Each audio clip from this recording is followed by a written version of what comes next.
Ahead of the final trading session of 2021, we're seeing a bit of a mix showing here so far for North American stock futures. A little bit lower to wrap up the year after a couple of very muted trading sessions over the past few days. We had the Dow still in positive territory overall. We did snap a 6-day winning streak yesterday for the Dow, the NASDAQ, and the S&P.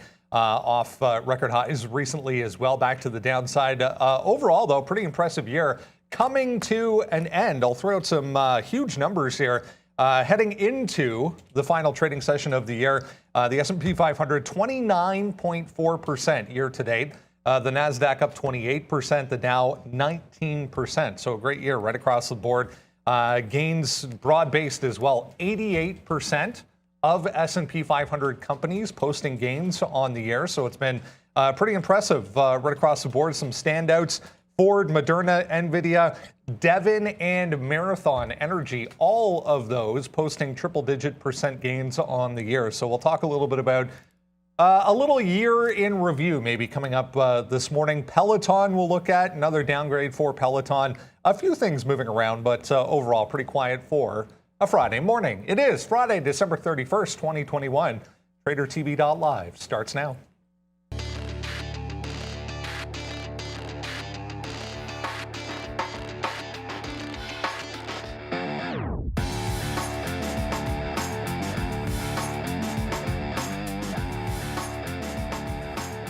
And there we go. It has been a pretty quiet week overall, as far as volume is concerned. Muted action right across the board. We are looking at a bit of a negative start to the morning. We'll have a look at North American markets. There we go. 0.1 to the downside for the S&P, the Dow 0.2%, the NASDAQ basically flat. Crude oil, a bit of a sell-off. Couple of days back in positive territory. 2% to the downside to wrap up the year so far. We'll see what happens. And crypto's back in positive territory, both Bitcoin and Ethereum, after a pretty impressive day yesterday. Hey, Neil's back after a couple of days off. Great to have Neil back in the building. Guys, we made it to the end of the year. Felt like forever. Yeah, we waited a couple of days. It was only 4 days. It was only 4 days, but it was a good break. It was fantastic. Got to spend some time with my brother and his family, which was absolutely amazing. I love Halifax. I can't wait to get back there, but it's good to be back on the desk. I thought it'd be slow, and then we're going over some charts this morning. It's like, when Neo was up 15% and Lucid made a big move, Baba made a huge move, all these crazy things. One thing, though, and I'm kind of curious about this, on Monday, will Brendan actually successfully say 2022? Why did you do that? He's not going to remember. He's not going to remember. Yes, he will. Why did you do that? Because now that he's going to be I'm fresh. getting in his head. Exactly. But okay. Because I would say you're doing like the other way. Like now he's going to think about it. It's psychological warfare. Yeah. Right. Neil kicked off Arun. Yeah, there's some sad faces there. But Arun filled in. Well, you were here when you were on the desk. As if I could kick Arun. Yeah. He kicked my butt. Yeah. I mean, I could beat up Arun, but I don't know if you could. But anyways, we're going to be long. Neil, you're right. You did miss a couple big ones. And I said yesterday, trying to be a man of my word. I logged in today, punched long SoFi right away. Don't even care the price. So right now, we're long SoFi into a monster move yesterday. SoFi and Disney, we've talked about those. We made some picks yesterday for our picks of the year. And mine was SoFi and Disney. And we really like those two. And then yesterday, SoFi just absolutely took off. We really like that 14 half base down here to 1585 or so. So we're going to go long now on SoFi in the pre-market here. But our watch list is decent today. I mean, we have CCL. We have a few, cruise names and travel names moving around. AMD's trying to move around a little bit here as well. NIO is on the watch list today for everybody, I hope. Anyways, bounced off 33. We had, here's this great short that we had yesterday into the close and a nice little capture there. Lost early, hit it late on the short. So we'll see what Neo can do. But I'm trying to look long as well on all these names. So I think today is going to be actually a pretty great day, to be honest with you. So let's wait to see. We do have our Q&A coming at 2:30 with all 5 of us. So that should be really fun. Trader Proud going to be involved with that. So, hey, look, the VOV is in the fridge right now. Right. So we're getting ready to rock and roll for that one. We'll pop that maybe during the Q&A. But it's only one bottle, and it's not a Magnum. So we probably can have one glass each, which was good for you and Arun last time. Rob will do that in like 2 seconds. I know. Well, me and Rob, I think, we had 2 or 3 at rum and eggnogs. I don't know who else did, but I know you had one, and Arun tapped out after one as well. So I think the champagne flowing should help today, but I think we only have maximum 1 drink each, unless I go shopping at lunchtime. Should we go shopping at lunchtime and get a little bit more, guys? I don't know. What do you think, Brendo? That's happening. Don't worry. That's going to happen. Brendan is drinking. It'll be fine. It'll be fine. Yeah, it was pretty impressive, guys. Yeah, you mentioned NIO there, Sean. I mean, the Chinese stocks right across the board, Alibaba, JD.com, PDD, all up double digits on the day yesterday. So, I mean, we'll see what happens today, but a lot of them still kind of holding top end of the range from where we were yesterday. Miss V is waiting patiently beside me. Good morning. Good morning, team. I wish you a wonderful last trading session of this year. Please don't forget to like this video, and let's get it started, Brandon. Yeah, lots to discuss here as we head into.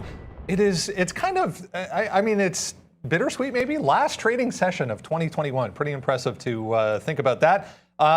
There was a Reuters kind of summary out yesterday after the close, but small caps versus large caps. Pretty impressive numbers if you kind of work through this report yesterday. I wanted to point out this. We talked about weekly jobless claims yesterday a little bit, but this is, it's kind of tough to see. Maybe I can zoom in here a little bit. This is throughout the pandemic. So going back to the beginning of the pandemic, this is weekly jobless claims that got up to almost 25 million at the high there during the worst of the pandemic. So on a positive note, yesterday they come out at pandemic lows. Which is great to see, obviously, for the economy and getting back to normal a little bit. But an interesting number there, guys. And I mean, as we kind of reminisce and look back at what has been a exciting but interesting year in a lot of fronts, we're getting to a point where this is starting to maybe look like it's wrapping up a little bit, which should be great for stocks going into the new year. Yeah, look, I mean, getting back to the most normal possible, I think is going to be a good thing. We'll see about next year when everyone's still talking about inflation. But, I love to see that jobs print sort of come back, sit down to the markets sort of up right now. I mean, we're basically up, hopefully up on the last day of the year. It's important. I think one of the decent things that we are seeing in terms of COVID is that you are getting some signs that this may be the crest, and people are starting to feel at least a little bit more confident, despite some of the ridiculous numbers that we have been seeing here. The only negative to the labor market is how it might affect the Fed when it comes to next year and raising rates. But I think we already know what's going to be going on there. I continue to like names where you bet on the consumer and you bet on the overall economy. That works really well. I mean, I happen to have Procter up here on the daily, and it's in the midst of a breakout. I still like them. I don't know what's up with this wick from yesterday. Procter did not drop $6 yesterday's price action. I'm assuming that didn't happen, but probably did actually, maybe because there was. Well, no, never mind. No, it's this wick. Yeah. Some post-market nonsense. $6? No. No. Well, no, it did. It dropped pretty good, man. Yeah, we closed at 165. Where was I? No, never mind. Yeah. Well, you know why? Because the move was to it was high valuation, not high value stocks. Yes. And when that happens, if you like one of these names, if you like your Procters, your Pepsis, those are the days that you can come in and maybe scoop some up. It's done this a couple of times. You know what you want to talk about right now? Because a lot of people asking about your opinion on Virgin Galactic because right now it is down near. Yeah, there was some sort of a spin-off. No, Virgin Orbit came to market yesterday. That's what it was, But it was part of, I don't know, there was part of it. So I don't know the whole thing about it, but it made a 13 bottom, and then that's kind of ripped up to 14. But it's been pretty dead here. And you mentioned, and we said we'd talk about it because it's right into this area. Finally, right? Yeah, so this might be something worth picking up. People were asking about it, but I was like, you know what, man, I don't know. In this environment with Fed's going to be raising rates, and they're not a profitable company. Next year is going to suck next year is going to stink for companies like this. Realistically, that's the way you have to look at it. And wait, you have to consider the fact that if you're playing, I should look at the daily chart here. If you're playing something like this and you're looking for that long term and you believe tourism is going to be a big deal, I think it will be, and I think it's viable. But it's just going to be a 2 to 5 year type of play, right? So I don't think you have to necessarily rush in. I was waiting for it to get into the teens myself, so I actually did buy before I left. and now it's like a 2-year game plan. Let it hang on to it for a while. And on a related note, I actually promised, I forget who was in the chat. It might have been Goldman in the chat that was. I had said I was going to be making a decision on lemonade because I'm like, well, do I want to wait or do I want to add or let that come down further? I'm not touching that one until at least one more earnings report. Some questionable signs there. I was actually talking to somebody in the industry, and they weren't a huge, gigantic fan of lemonade. It gave me some pause there. So I think that one also has some room to possibly fall in 2022. Look, if you're not making money, it's going to stink in 2022 if you're not making money, period. Yeah, and that's why I haven't been able to say good things about DraftKings or some of the other plays that we like. I mean, even SoFi is one of those plays as well. I mean, they're not making money, and we'll have to wait to see what's going to happen with them. And they have the thing I like about SoFi is the student loan program. We'll have to see, how that comes into play here coming into Q4, I guess. There has been some talk, come on, Chart, there about the student loan program from Biden and things like that. So that should be interesting. But I mean, another name like we just talked about there, DraftKings, a name that we really like, but it's just been beat down so much. And in this environment, it's probably not going to work. So big time move to the downside. Names like Caterpillar or John Deere I'm even in Nucor hoping that big Build Back Better plan can get working again. So there's that. Oh yeah, and you also missed Tesla. Tesla was okay. I mean, Tesla went down to 900. I think that's probably where it was when you left. I mean, there was some big selling there. Oh, yeah, that's right. Our charts aren't going to work at all on this one. But Tesla went to 9,000. 9,000, yeah, not 9,000, soon 9,000 maybe. 900, and then we just bounced around these areas here. So 1050, 1060, definitely an area of support for Tesla. So that's something to look at again here today. So look, we're really, really excited to trade. I think there's going to be some nice window dressing coming through at the end of the day. We have our Q&A from 2:30 to 3. We have Market Movers from 11 to 2. And of course, our show, I was going to say the big show, but they're all pretty big, from 8:30 now till 11. So enjoy the ride here. The sticky note's out. The watch list on tradertv.live is out. And again, thank you so much here for Rowboat? It's Rowboat. It's Rowboat.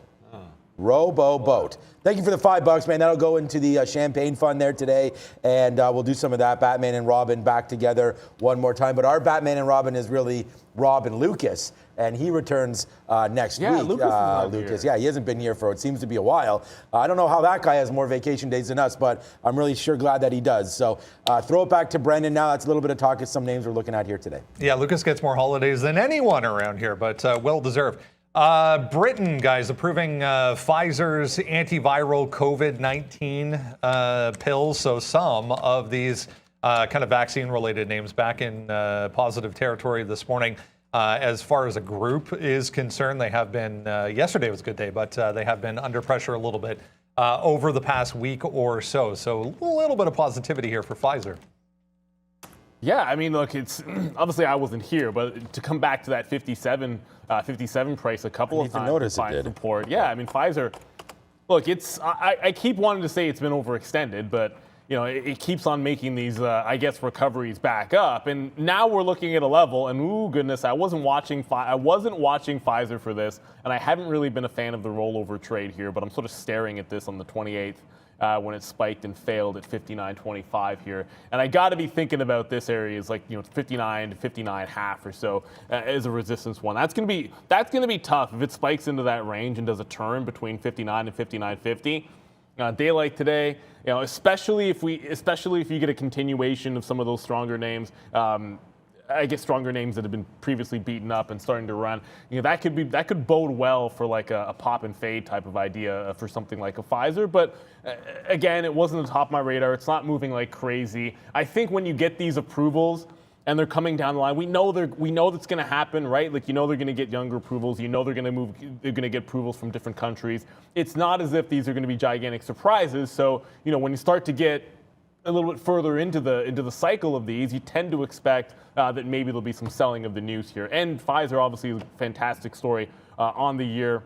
I think they're still poised to do really well next year. But now that I look at it, I'm kind of thinking if it fails at 59.30 or 59.50 or in that range at the open, I think that's a good area to be shorting off of just because of what I see happened here on the 28th and even the 27th, because I guess that was resistance at that price as well. I see someone here talking about eggnog, and remember, if you've opened your eggnog at Christmas time, it has literally, I was looking this up because I still have an open eggnog, but there's not that much in it. I think I'm going to chuck it. You probably should. Yeah, but I was looking it up. It's actually, it says 7 days. You can hold it for 7 days if it's been open, but I have another one there. I don't know if we'll drink eggnog tonight or not. We have a couple of different, we have some Prosecco, we have the real stuff, we have, the wife likes a rosé kind of, I guess, sparkling wine type thing. So we're going to be popping that today. Wonder what you guys are going to be drinking. And I know someone maybe that might be popping off today is going to be Michael Noss, too, from Trade Ideas, who's coming through very, very soon. I see that he's got his red and black lumberjack on as well, representing today. So both you, well, you're kind of in plaid. I really like that shirt. And today I'm the one dressed down. Like, I feel like I'm maroon today dressing like this. And the good thing is, so there was a big, see how Neil's already smiling? Like, I had to basically every day force Arun to smile because everybody on the chat was like, what's up with that man? Is he always pissed off? And then Maroon's like, no, I'm serious when I trade. Meanwhile, I look over and he has one position. But we love Arun. He's a robot, though. We know that. Yeah. You should have seen what he did yesterday on the. So I finally was not able to get him to do a trade of the day, unfortunately. But I brought it up to his attention that he had yet to ring the bell because that was a request. And then yesterday he rang the bell and he hit the thing so hard that the mallet flew out of his hand. And of course he did. I mean, it always has to be something. And then also shout out to Guy Talax, I think was what his name. I always see him on there and I never notice what it is until I say it. He wants to get Randy involved in the Q&A today. So maybe, I think that's possible. If we can get Randy sitting at that desk over there, maybe we'll figure it out for the automotive part. You down with that, Randy? He's always down with that. Randy's pick yesterday. And Neil, get ready. You got to give us at least one pick. Just, it could be generic. Arun's was TJX. I don't know how he came up with that. Brendan's was, remind me, Brendan? LAC. Oh, yeah, lithium. So LAC. I went with 2. I got SoFi. I always like it when someone picks a stock I own. I like that. Right, exactly. I should have said that because remember you said that. Randy was with Ford and Tesla, and then I was Disney and SoFi, and I think Valeria's is Tesla as well. I might have already said it so far, but I'll keep it for later. Yeah, we'll keep it for later. But I probably already said it today, if you can figure it out. Yeah, so a little bit of cryptic stuff over there. I don't know if our earpieces are working or not, but we'll throw it over to Brendan if he has anything to kick in here. Our friend Michael Noss, as you described there, Sean, joining us once again for the final time in 2021. It's great to have Michael, as always, chartered market technician with Trade Ideas. Michael, it's everyone's favorite time of year, and I'm talking about tax time. Yeah. We'll leave it at that. Talk to us about some ideas surrounding not only tax loss selling, but how we can approach maybe going into the new year on that basis. Sure thing. I think we have a pretty unique situation this year in particular when it comes to tax loss selling, tax loss harvesting, whatever you want to call it. Simply because this is kind of the most bifurcated market I've seen in a long time. If we can just go up one slide there. I showed you this slide. Yeah, just up one to that one right there. Perfect. I showed you this chart last time I was on, which was 2 weeks ago because of Christmas, of all of the Kathy Woods names selling off. No shade against Kathy in particular. Just we all know what she invests in, which is the high growth, low profit, insane kind of names like that aren't making any money, but maybe in the future they'll do something. And how much those have been battered this entire year versus the Berkshire Hathaways of the world, who we all know trades in very safe names with good income flows, names that have been around and have paid for a very long time. So if you're in a balanced portfolio, which we know most hedge funds and large institutions and investment advisors, that kind of thing will be in, they're going to be way up on all of these kind of boring names, and they're going to be down on a lot of these more exciting and more growth type names. So if we go into the next slide, we'll talk about tax loss harvesting, which essentially put, I'm not an accountant, but, if you have capital gains and you can offset those with capital losses,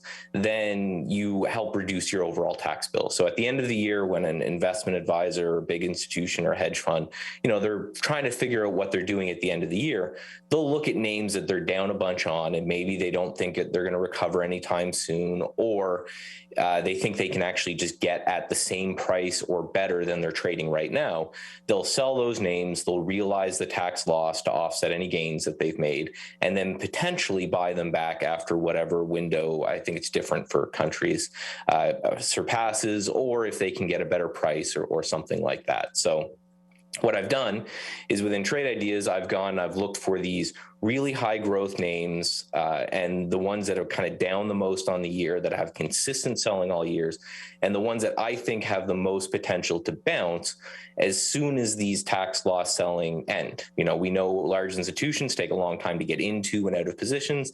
That's one of the main reasons that trends work. So my hope here is just for a short period of time. We're not looking for, a Peloton is going to be the first one. We're not looking for this one to go all the way back to all-time highs or anything like that.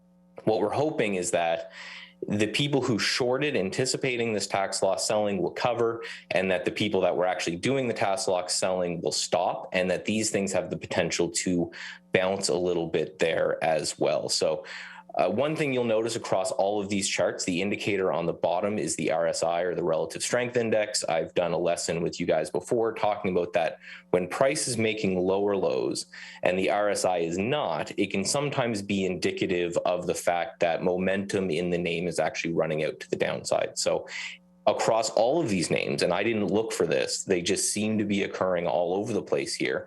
You're seeing this RSI divergence, which again could be a signal of a short-term bottom kind of taking place. So if we get these kind of triggers that I'm interested in, my plan is to build a portfolio of all of these, hopefully get, 3 or 4 days of a bounce of them, and then just kind of move on, right? So I just want to reiterate, I'm not expecting Peloton to go to all-time highs.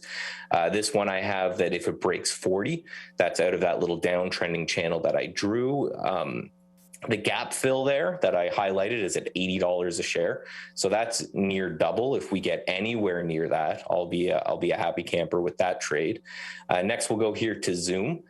Again, same kind of look. It's holding this support at about 180 on Zoom, put a nice green candle yesterday, which is challenging this downtrend line and the RSI divergence. So if we can get over 195, that's great.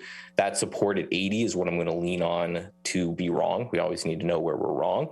Next is DraftKings. So if this thing breaks out anywhere near 29, I'm interested in it. That low, again, we're always just leaning against that low, is around 25. And again, you see that RSI divergence showing that each low that is being made is taking less momentum to get there. Next is Canopy Growth, CGC. Again, the RSI divergence, and I want to reiterate, I didn't look for these. We have an RSI divergence scan, but I found these just by looking for stocks that kind of got beaten up the most this year. And it's got support around 8, breakouts around 9, so that's a clean dollar risk for, you're always trying to get more than that for your return. And last but not least is Palantir, PLTR. Clean support going on there around 18. Nice big day yesterday. If we get kind of continuation from that over 19, that's where I'm interested.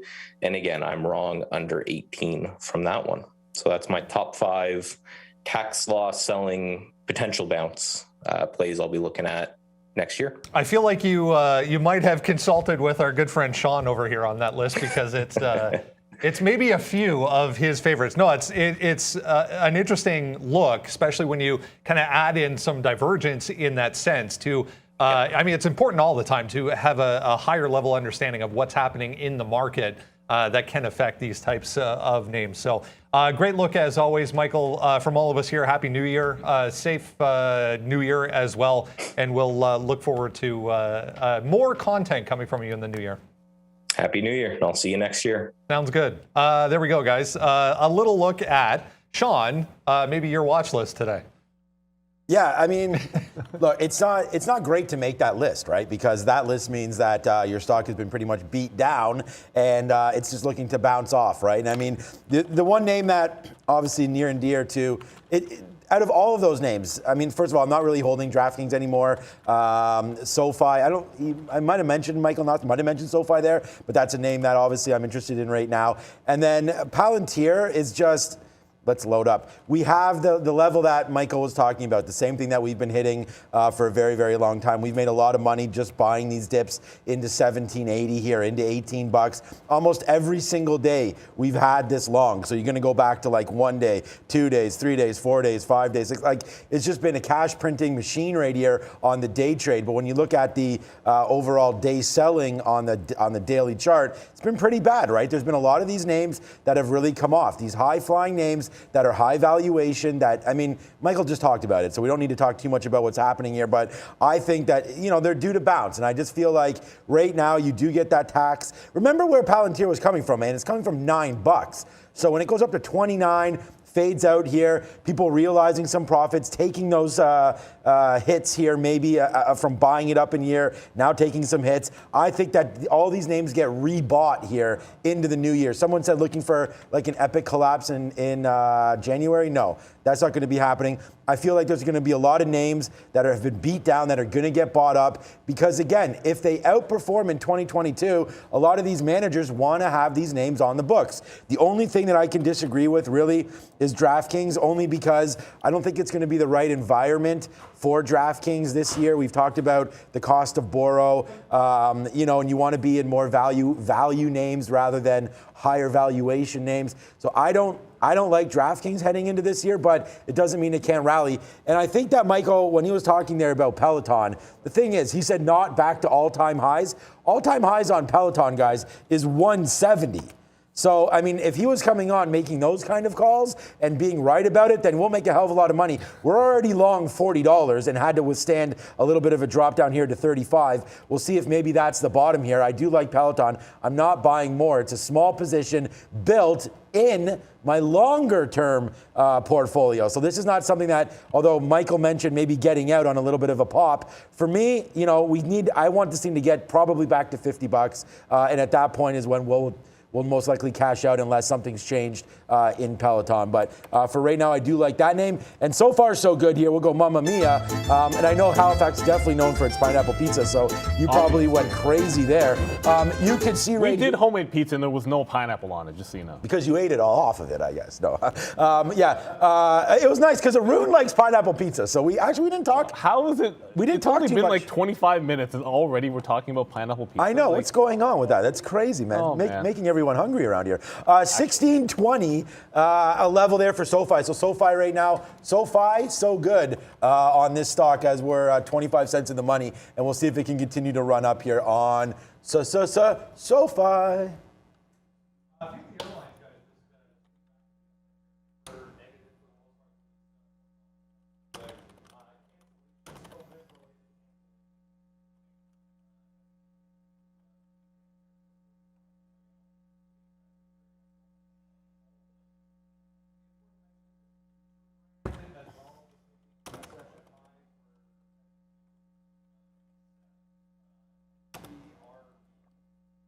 No mic. Yeah,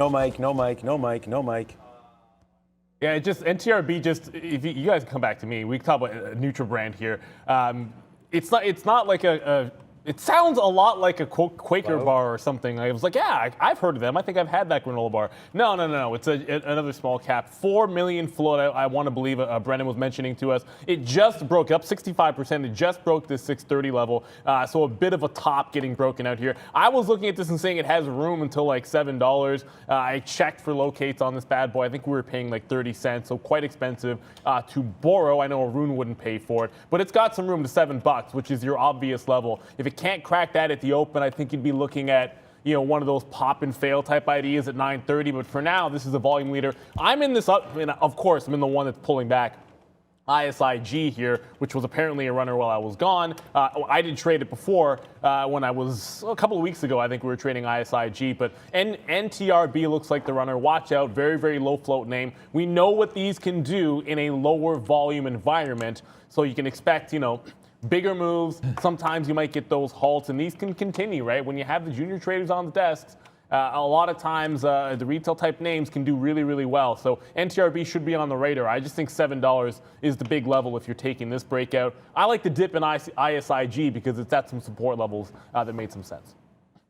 Yeah, I mean, some of these stocks, you missed a few yesterday, like you're talking about ISIG. There's a few other names that were going crazy. SOPA, there was...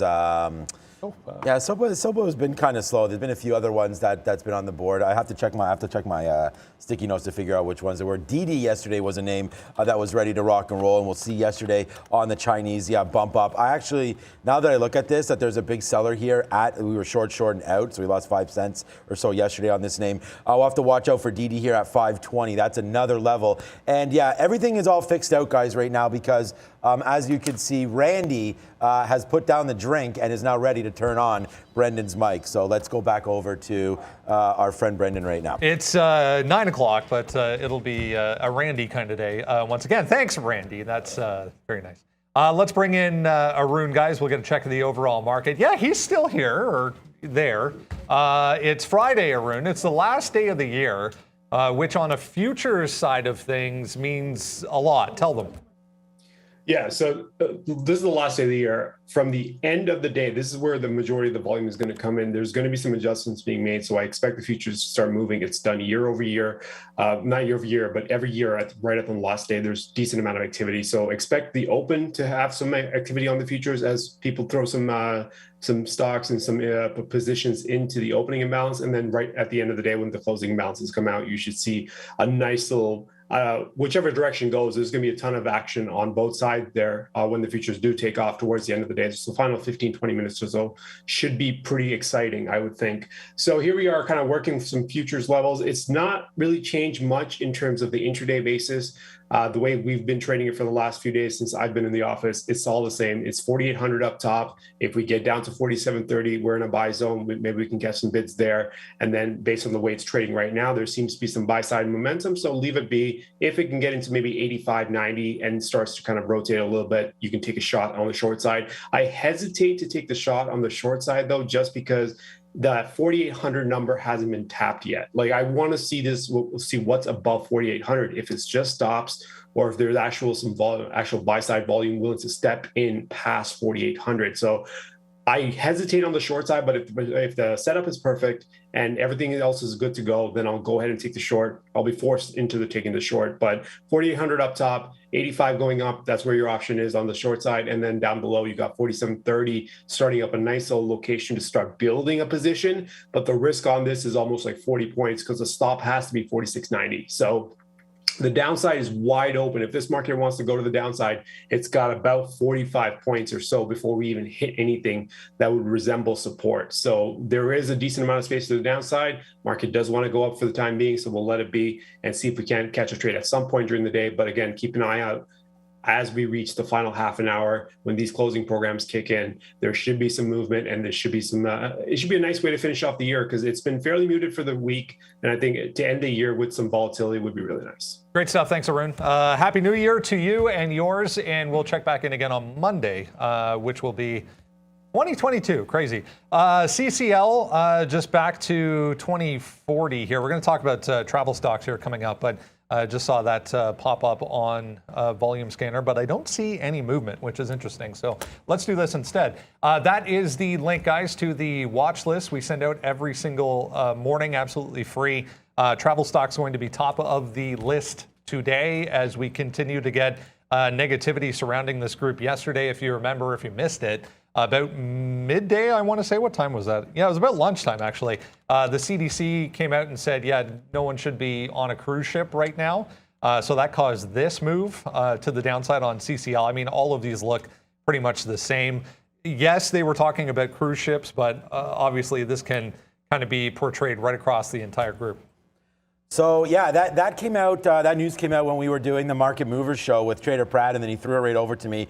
And you know, we should have gone long there at the bottom because it's right into $20, which is a big support area here for CCL. So that should have been taken long there. We didn't do it. We were looking at other things at that time, but that was a great long, and I'm looking to get long, possibly on a low 20 bid again. But the thing about CCL is we got to wait to see what the market does today, because it just moves with ebbs and flows. Like, some days rips up, other days, it's tank city. So you got to be able to judge what the market wants to do with a name like CCL and anything, RCLH, AAL, any of the movements. You just don't know what kind of a day this is going to be. Some days these travel names really rally on positive COVID news or positive news, and yesterday you get that coming out from the CDC. And like what I said, I feel like the CDC has been really misleading throughout this whole thing. Their policies go back and forth. One day it's don't wear masks. Another day it is wear masks. The next day it's get a booster, blah, blah, blah. All these different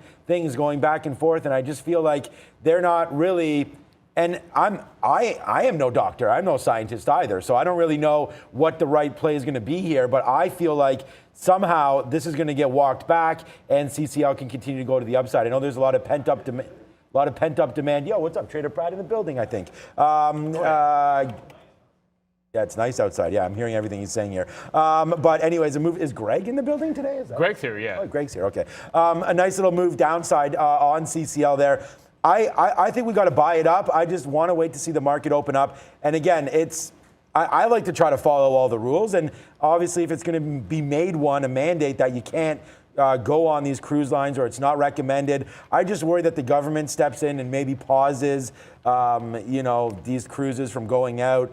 There was some negative news last week about, I think it was 89 cruise ships or something were docked or whatever that news was there about some cases. So I think it's a little bit nervous times here for CCL and Disney's and all these names that do have, the pent-up demand for travel. So I like CCL down here. You do have that 20 level. Just quickly before I throw it over to Neil for any thoughts there. Ooh, it's actually on here. I was going to say, we've had a very, very light board here. Let's see if CCL's on, and it's the number one name here, basically. AT&T's on there, but the names that we'll trade, CCL, DD's right there, 68,000, wow. But we'll wait for CCL to make a move, but 191,000 might push this thing down to 20, and maybe we'll test a long. I'm going to short 20 if it breaks. I think that obviously that level is going to stand out like a sore thumb, and it looks like a big one on the 15-minute. It's going to look like a big one, and it is one on the daily chart. It's also a bit of a gap to fill. Like, I love the whole resistance turns into wick off support, I guess we can call it here, down at $20. So I'm going to take it. It's 40 cents away from that right now, so it's possible it happens at the open. It's possible it has to make a bit of a spike. Certainly, if there's a massive bid there, you can play it in both directions. You go long in front, and then you can use that level to be taken out. But I look at the breakouts that happen in like every single chart I pulled up, Sean. And that was one of those depressed names, just shot when it broke the range yesterday. And I'm kind of thinking, it's one of those where CCL, if it does break the 20 initially, it just might not come back. So I'm going to stay on the negative side for this one here today. I think there's going to be some opportunities for longs. I don't know that Carnival is where I want to jump at, but if it's like 1 million shares in the bid or 250,000 or something crazy at $20, that's going to be hard to ignore, even for just a few scalp trades. All right, let's continue along here. Neo, we mentioned briefly there off the top. If you joined us at 8:30, all of the Chinese stocks, amazing day yesterday, right across the board, double-digit % gains, including NIO, which was up better part of 15% at the highs after about 3 or 4 weeks, in fact, to the downside under pressure. For NIO. I mean, there's no real news that we found on any of these, but NIO definitely among the strongest yesterday. To say the least. NIO yesterday. Oh man, my trades aren't here. We shorted this 33 level. We didn't have any piece whatsoever of this move on the upside. I feel like yesterday these whole Chinese names completely caught us off guard. We might have had some of them on our watch list, but I mean, Baba with the move up, like I was not expecting anything like this. And even today, I still don't really know the reason why a lot of these names started to go back upside. We talked about China-US relations, hopefully starting to get a little bit better there with some meetings scheduled between the two leaders. So hopefully that's something there. But I was really, really surprised at this move upside. I think this is window dressing. Coming into the end of the year, they just want to get NIO to a certain price so they can close it and book it at $33 or whatever it is, or maybe they're long down here and just trying to book some profits near the end of the year. It goes almost opposite of tax loss. But again, I don't know. That's just a monster move upside. I'm still looking to fade 33s.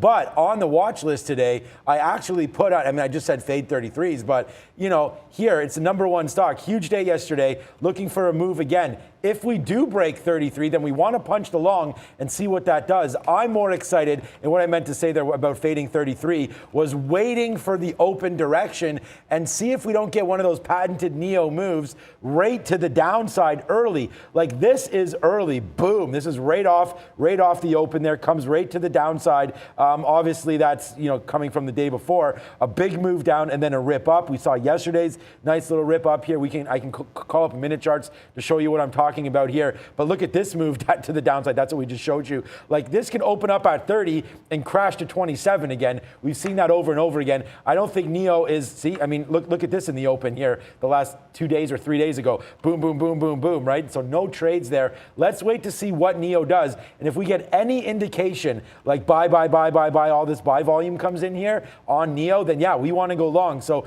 we are ready to push the button here at 33, but we're so low right now. We've already touched down to 31.50. So when you look at a chart yesterday, I sort of look at this area, 30.50, maybe where we get some consolidation. So a dip down into 30.50 gets me long, but we'll have to wait for that trade to come through. SoFi is just bouncing off 16.15 here and no real key levels. Just wondering if this does come back in. I'm going to hold this. I do have an offer here at 16.20 if we rip up early. We'll get out of about 2/3 of this trade. It's not a big position at all. It's a pre-market trade. I literally just punched in because I like the trade. So we'll wait to see if this happens. If you do have some serious shares on SoFi right now, couple hundred, couple thousand, whatever you're comfortable with, you may want to take some profits. It could flush back through 16 here after resisting that last little break of 16.12. So watch out here if you do have SoFi and you want to capture some profits early here today on what's going to be light volume. This is not a horrible opportunity if it breaks back down. Yeah, I think there might be a chance at an open trade on Neo similar to CCL there. If it does break the bottom, I like CCL a little bit more breaking the 20 level. Actually, I should say a little bit more. I like CCL better breaking that 20 level because it's so much more clean. It's an absolute bottom. And there is a chance that this, it's hard to see if you kind of look at lunchtime here on Neo at about 31.75 to 31.80. There is this nice I guess consolidation point that was resistance before, and you could maybe take that to the short side with a stop at 32.30. I'm actually going to end up sitting it out because I'd rather fade off a 33 or play break off 33. I think it's just a much better and safer level to play off of. If you got to pick one, well, I shouldn't say you don't have to pick one, but I look at XPEV as exactly the same move. I thought that they were the better, if you had to pick one, the better company through the EV space in China. It's a much stronger looking chart, and as I see it, if this is going to dip today, it's got its 50 period at 47, which is also right here, like this previous resistance point. So if I was looking at something to maybe just sort of stand in front of a level and see if it can bounce quickly, that 47 on XPeng does set up pretty nicely there. So I think it's worth watching. Obviously, they're going to move together. Clearly, they both made fantastic breakouts in yesterday's action. I just like 47 for a little bit more support. It just has the added bonus of that 50 period holding you up there, and maybe a little bit better looking of a chart as well on the long-term time frame. So XPEV looking at 47, if it can consolidate there, I'd try to pick up a bit of a long. But you know, on lower volume, you want things to settle down, right? It's one thing trading those high flyers and getting in and out and playing those moves, but for something like Neo or XPEV, like that can easily wick you out of what could be a great long all-day trade if you just take it too early and don't let it settle at 9:30. I just quickly here, our friend Jam on it, who also did a, just so you can see this, Neil. So here's me and Randy sitting there. Oh, you've already seen this already? Mm-hmm. So here's Arun yesterday with the S on the chest. You see, like he's getting all like pissed off here. It seems he doesn't like look happy. Bang, and he's like, yeah, there it is, and then finally showing some emotion after about 8 straight trading days. You can see here, watch, he was like his aggressive, was like getting ready to go, and he's like, watch this. Come on, Arun, let's go. 2, 1, bang! There it is. And as you can see, the mallet is no longer in his hand. It went flying there. So, oh my goodness. Yeah, the mallet went flying, and then it's back there right now. So it didn't break, but there we go. Thanks, Jam, on it for that little highlight. I know Rob did that yesterday as well. So there we go, guys. Let's go. Apple, guys, back to green, red to green, in fact, here in the pre-market for Apple, the market trying as well to get back into positive territory. Apple going to be important if the market is going to end the year off with a gain. Data, I mean, this is not a huge story, but minor data this morning showing China sales, they were number one in China again for the second straight month. Their market share growing from 22% to 23.6%. That's October to November for Apple. Ooh, Apple. I thought we were maybe doing Chinese stocks right there. But yeah, we love, I mean, I love Apple all day, every day. And I think this is one to take a line from Kramer. You know, it's hold, don't trade. So it's just like one of those names where oh, that's still Palantir. We're looking at Palantir. We actually got some bids low on Palantir right now to see if we could test near that 1820 or so level on them. Hold, don't trade Apple. Yeah, I mean, what do we mean by trade it? Not on the show, but you don't need to get in and out of Apple, right? I mean, this is just a name that continues to work. I feel like they have huge tailwinds ahead of them this coming year with Apple TV, you know, more and more subscribers. I really think the content is pretty good on Apple TV right now. They had that soccer show that I can't think about right now. The guy's name, Ted Lasso, a great show that won tons and tons of Emmys and tons of awards. That's a fantastic show as well. More and more coming. And then the iPhone 13 today, as Brendan just mentioned, that's why I got China in the head there. You know, the number one phone there in China continues to work, man. Apple today might not be that crazy of a trade. I don't expect too much movement. You've seen a nice little downward pull yesterday in Apple. And we talked about that statistic about when it hit the $1 trillion mark, it's faded off every time. 1 trillion, 2 trillion, 3 trillion. So again, today we need to get to 182.80 or so to get to that 3 trillion mark. And I don't think it happens today, but this is definitely a name that you want to own. Small dividend, beautiful trade. It's almost like own Apple or own the market. It's almost one and the same. And I'd just rather own Apple right now. So, hey, may go down today on ETF selling, on the futures possibly heading to the downside, but right now the NASDAQ's up 0.00%. So we'll watch Apple, but it's not exciting for me as a day trade. I can't see any way we get to the levels that are interesting on Apple. I don't see the market moving that much today, unfortunately. But we can check back in. If we get a chance at this lower high at 181.30, I think that's going to be a big level, and maybe you get some consolidation. It's just failed at the lower high every time it tries to get to that 3 trillion mark, as Sean said. And then there's been a good level down at 175. I don't think you want to touch this today, unless if we get there, those are actionable levels that you want to be all over. But otherwise, you can kind of stay away. I know it looks like there's, and obviously you can sit here and look at the 15 and there's some support. It was some support at 178.50, and maybe that'll hold up here at the open. I think if you're betting on a sell day today, that could be one way that you approach it. If you think the market's headed down and you wanted a proxy, Apple in front of 178.50 would be the idea. I'm kind of leaning that I think we can be on the upside today, so I'm not going to like Apple for that short, but the level is there. But next week, I think we're going to get our chance to trade off of that 175 or finally make a third run at that lower high. And once we take that one out, I think it's inevitable that it hits the 3 trillion mark. Lucid, another one of those stocks that had a pretty impressive move yesterday. It was up about 8% at the highs on really no significant catalyst. But nice looking chart here for Lucid yesterday. Another one, as I mentioned, 36.5 up to 39.5 at the top there. Trying to go green here as well for Lucid this morning. Yeah, for Lucid, it's going to be all about, it's a wide range that it's trying to break out here. And I know a lot of people, you'll be looking at that top from yesterday, 39.50, but that is a wide failure range through 40 the last time it got up here. It's 50 cents when it broke twice at that 40 level back here on the 22nd, and then a week before that as well. And then now you have these same lower highs here at 39.50. That's a lot to chew through. So as strong a move, the gap in the follow of yesterday's action, as strong as that is, that's a lot of chop, right? So I think there's a few names that I like a little bit better than a Lucid. If we're talking about it, I like obviously Neo, if it does make that break on a dip. I already said I like XPeng there. I just don't necessarily love this chart. If you get through the downside, there's even some chop. If it breaks 38, it's a very choppy range to that bottom.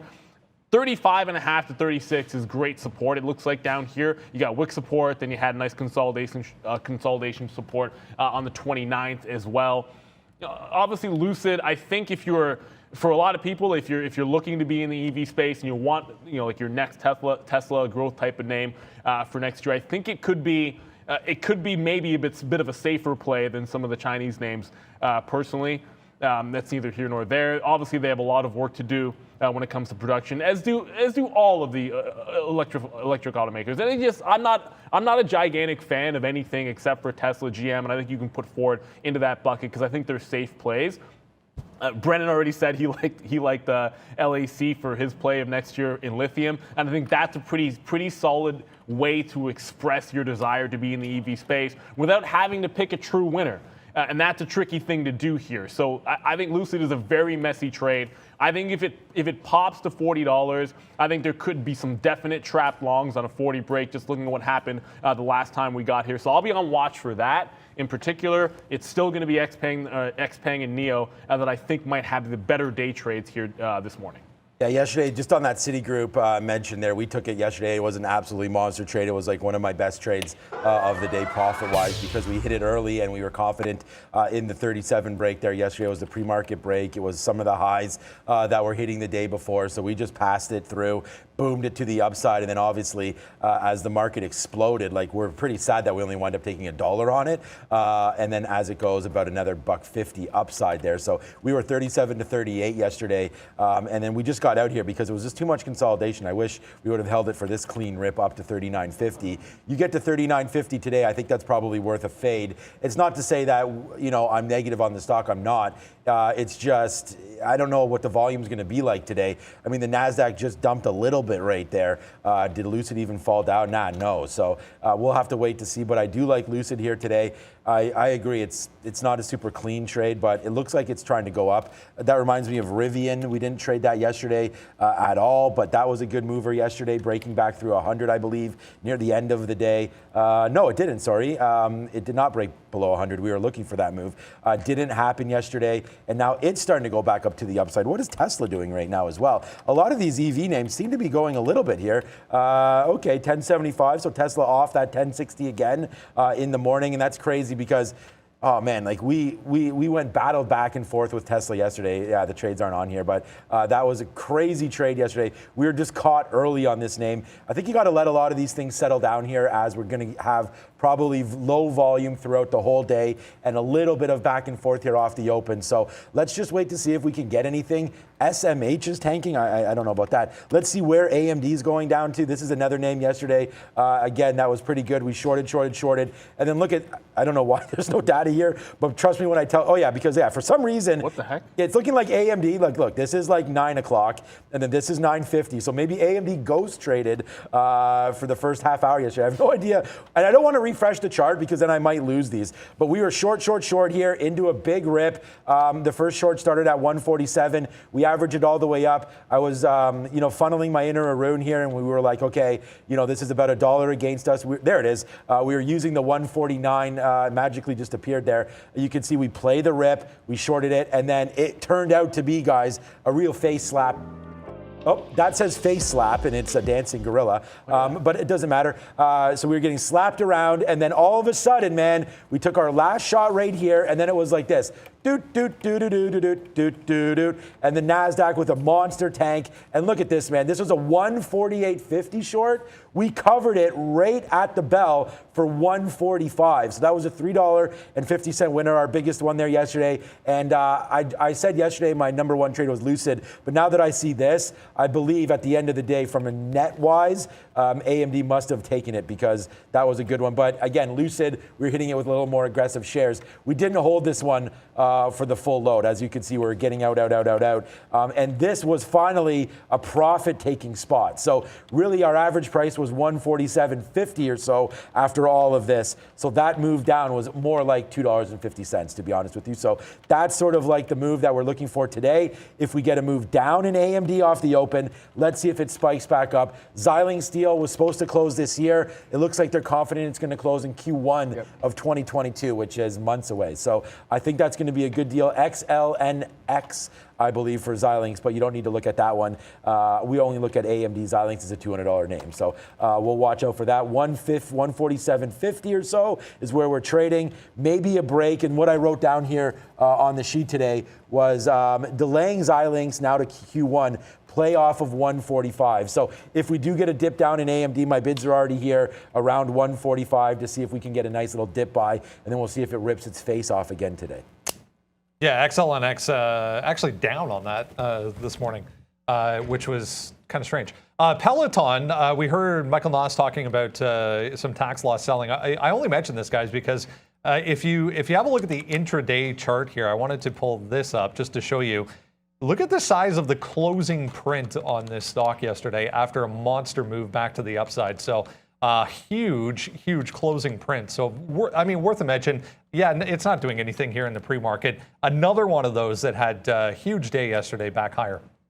Yeah, monstrous day for Peloton. And like Michael Noss said, it makes a ton of sense logically that you're going to have some of these. You have an opportunity to essentially get the same price or close to it while taking advantage of that benefit. And there's going to be those types of moves that are going to be made, and people are going to find value. I'm not the biggest believer in Peloton. You can see that I actually do have an order out right now because I'm eyeballing 40, right? Like if it does the same thing it does yesterday, I'm sitting in front of 40, and I'm definitely going to take that trade to the short side. It's such a tight range here that if it breaks the bottom, and I'm talking about this 36.50 and holds 36, that 36 holds, and this is like maybe like 10-15 or so. We did this yesterday on that initial move to the upside. If 36 holds on a 36.50 breakdown, I think it's going to be a jailbreak long from there. But I'm not going to jump into this trade on low volume. It's got a bit of a spread, but not too much. You want this one to definitely settle down. But at $40, I'm willing to sit in front of it and just sort of air it out. I know we only have 5 minutes to go, and I wanted to quickly go to this NTRB. I'd mentioned $7 was the level of interest for me. Just did a failure at $7. Well, not a failure, just did a pullback at $7 heading into the open. If it does the pop now, right at 9:30, tries to get through 7 again, and then fails a second time right at 9:30, I would short off the high of the day. Otherwise, you're looking at the break, and this is what that $7 looks at on the daily chart. So it's at a key level already. I kind of thought it would be here 5 minutes from now, but we're going to get 5 minutes to see if it can make that breakout. The current high sits at 717. So if it popped in, couldn't get through that price, I'd try to short something 90s to 7s, risk about 20-30 cents. And that is a reversible position. Like that's one where if it does break out, you want to reverse into the long. Just quickly before we go over to Brendan here, the imbalances are out. People are asking for them. So nothing. What is RETO here? RETO on the NASDAQ, obviously 18,000 shares today. Someone just wants to put in a market on open order and buy this name. So maybe something to look out for there. It's only done 18,000 and there's a 400,000 bid. So RETO, maybe write that down. We'll see how that acts today. Might be something there. Brendan's at the screen, so he could check that after. Probably nothing. CCL there on a sell, maybe down to 20. Could be worth picking some up. I'm going to take it easy off the open here just to see MDRR. Isn't that that's a That's REIT. on the list. Is it on the list? I think Yeah. it is a REIT. Yeah, it's a REIT. Yeah, okay. I didn't even notice it was on there. Yeah, it's a real estate REIT. Sharply higher after that. Okay, repurchase program. So this is a name that I believe actually we didn't get to this, did we? No, it's the last on the list. Yeah, okay. So this is a name that can go actually. I've seen this name before. Wow, okay, $1 up to, yeah, all right, so up 30%. So MDRR there, we have to look at that one with only 3 minutes to go. That's about it. So we won't let Brendan wait for too long. Let's see what name he's looking at here off the open. Yeah, we've seen a few of those past couple of days, those little REITs popping back up. There's this FATH as well. My daily chart's not loading entirely, but this had some stock manipulation accusations against it going back a couple of weeks ago. So we're popping back to the upside, basically right back to where it was prior to that negative news. 950 is this kind of consolidation, but 859. This might be done already. I mean, we're at 750 already. So any move back into 850 or 9 worth a look on FATH, guys. You got to have faith, apparently. Well, no faith in that stock because it's going to the ground, it looks like. The MDRR, by the way, it is on the watch list. Medalist Diversified REIT. We've traded this one before. I know Sean and I were just talking about it.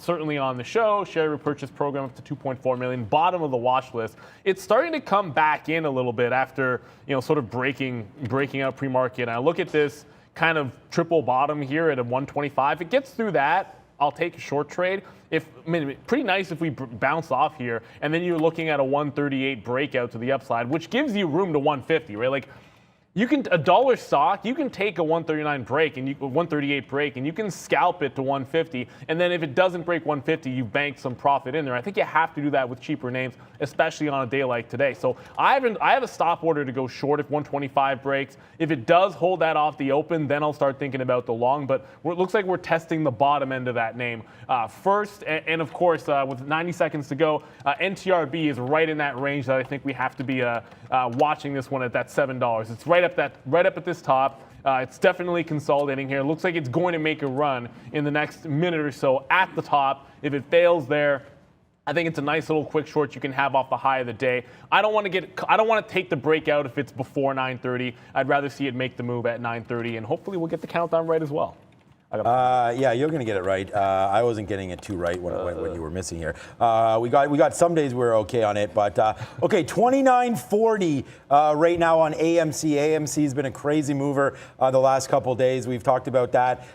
Good opportunities to make money on AMC if it dips down below 28 into 27.50 into 27, things like that. I'm going to be a little excited here because I'm going to try to take a break right now of this 29.40 area. If we break this consolidation spot before we dipped down yesterday, I think this is worth a long into 30 and then cash it out. So we'll wait to see if that does hit. If this hits and it continues to go down, we're going to get out for 40-cent hit. We're going to get out at 29 flat if it does break back down. So if we get in and it breaks, we're going to watch that. And I'm glad that I told you guys to take some profit on SoFi if you needed it, because SoFi fading back into where we're long. So we talked about taking that profit here. Hopefully we can get a dip buy in SoFi with only 10 seconds, Neil. Now's the time to hit that. So let's get ready to rock and roll. Yeah. Happy New Year to everybody. It should be a good show. Let's look to pick us something up on some volume with only 3, 2, 1, and the green Miss V is in.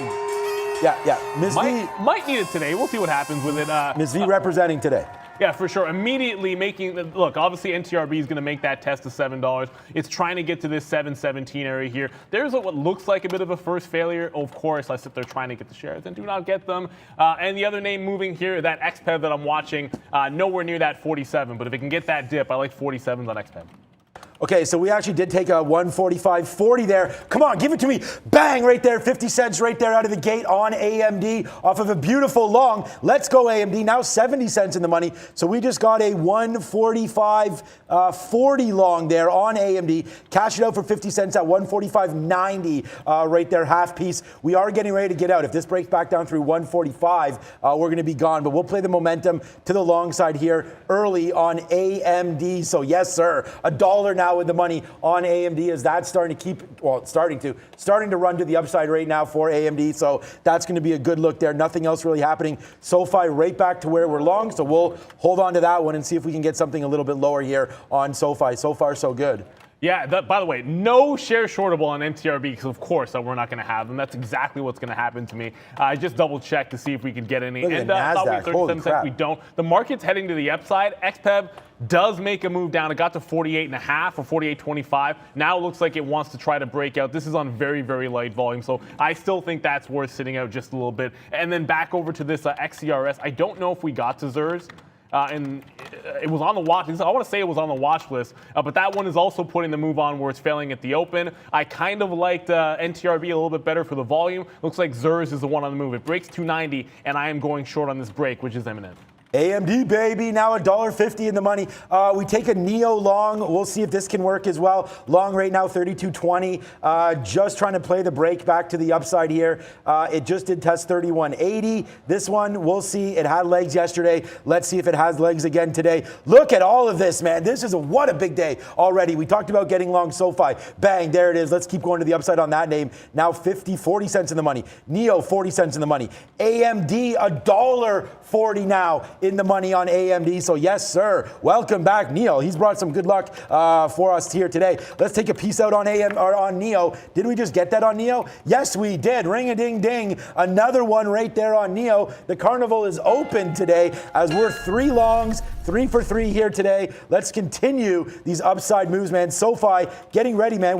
Let's take a piece out right now on SoFi. Take that 20 cents and see if it wants to run more to that upside. SoFi, good trade here so far today. We talked about getting long yesterday in that name, and here it goes, but it just stopped at 16.10. Yeah, I just got into Zers the first time, and the other one that I'm going to get into is Peloton. It doesn't actually, doesn't quite make the move, I think, to that downside. Come on, flip. It doesn't quite make that move through that 36 level. We did talk about this.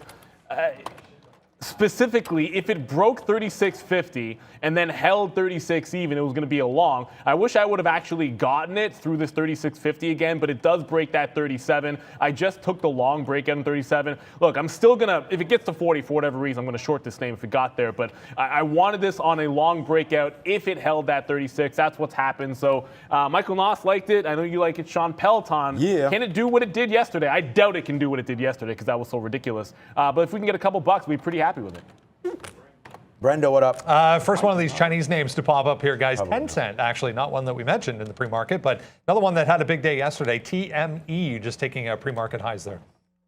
All right, Roblox up as well today. Tilray up, Roku up. All these names up in a way goes AMD. $2 now in the money on this name, and just going to try to keep playing this one over and over and over again here if it dips down. But right now, we're going to let this one accelerate to the upside, as now it's $2.10 in the money. And we talked about that, guys. Take the long. What else? Yesterday's sticky note was super hot fire, right? Look at today's. Long off 145, right? Long off SoFi. Long off NEO. I mean, we're all right here. These trades are all given to you guys. I hope you had some too. Put some ideas in the chat if you have any, because would love to look at those. I mean, Peloton's a great call. We have that in our own account as well. NEO continues, man, to make a big time move here. Again, off the open. We'll see what happens near 33. We're long 32.20. We'll see if the market wants to keep going to the upside. I like a 33 trade. We may or may not play that break because we're already long, so not much to do there. SoFi, yes, sir. A big move to the upside here for SoFi today. Again, boom, we're long 15.80. We should have reloaded, but we didn't. And now SoFi taking out pre-market highs. Let's see if it takes out yesterday's high of 16.40, man. What is PaySafe doing? Again, another name that's just been getting killed in the market, but has had a nice, yes, sir, has had a nice couple of weeks here for PaySafe. So PaySafe is continuing its move to the upside here from what I can see. Yes, look at that. A nice move up. $4 up to $4.15 here for PSFE, up another 4 points. And there goes AMD again. Now $2.50 in the money on AMD as it's a sausage fest. Let's go over to Brendan. What up? We talked about that recall for Tesla yesterday, an additional 475,000 in the U.S. being recalled. Now they're saying 200,000 being added to that in China, guys. So we did test pre-market highs there, but back to the downside a little for Tesla.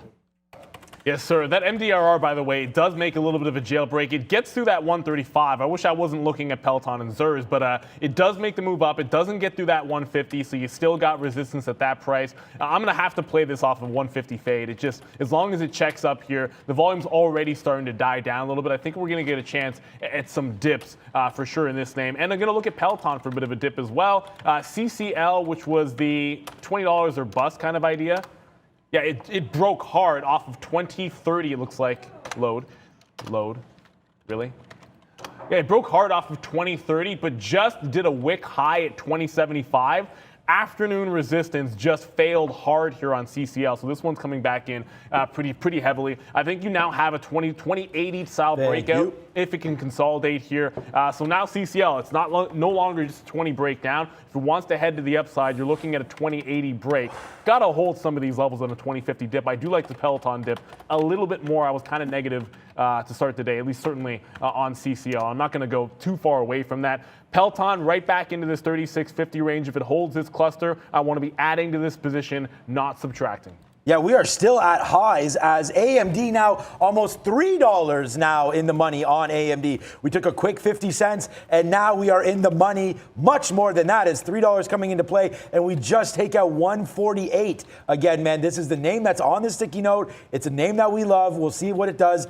Is that yesterday's high right there? Yeah, so double topped here at 148.75. I think we'll just get out of there, get out of the way of this name. Again, into light volume today. Could continue continue to run, but this is pretty good. We have a nice little move upside. We're looking at that 148.80, something like that, staring that in the face. So let's see if that can hold out here to the upside as the NASDAQ, I don't know, dancing around a bit, but a nice move to the upside. It's Mr. Wicken's neighborhood. KPRX, we mentioned end of the day yesterday. This thing had a bit of a squeeze from 150 up to 210 into the close, just coming back into 170, which was a big level for it as well. For KPRX, guys.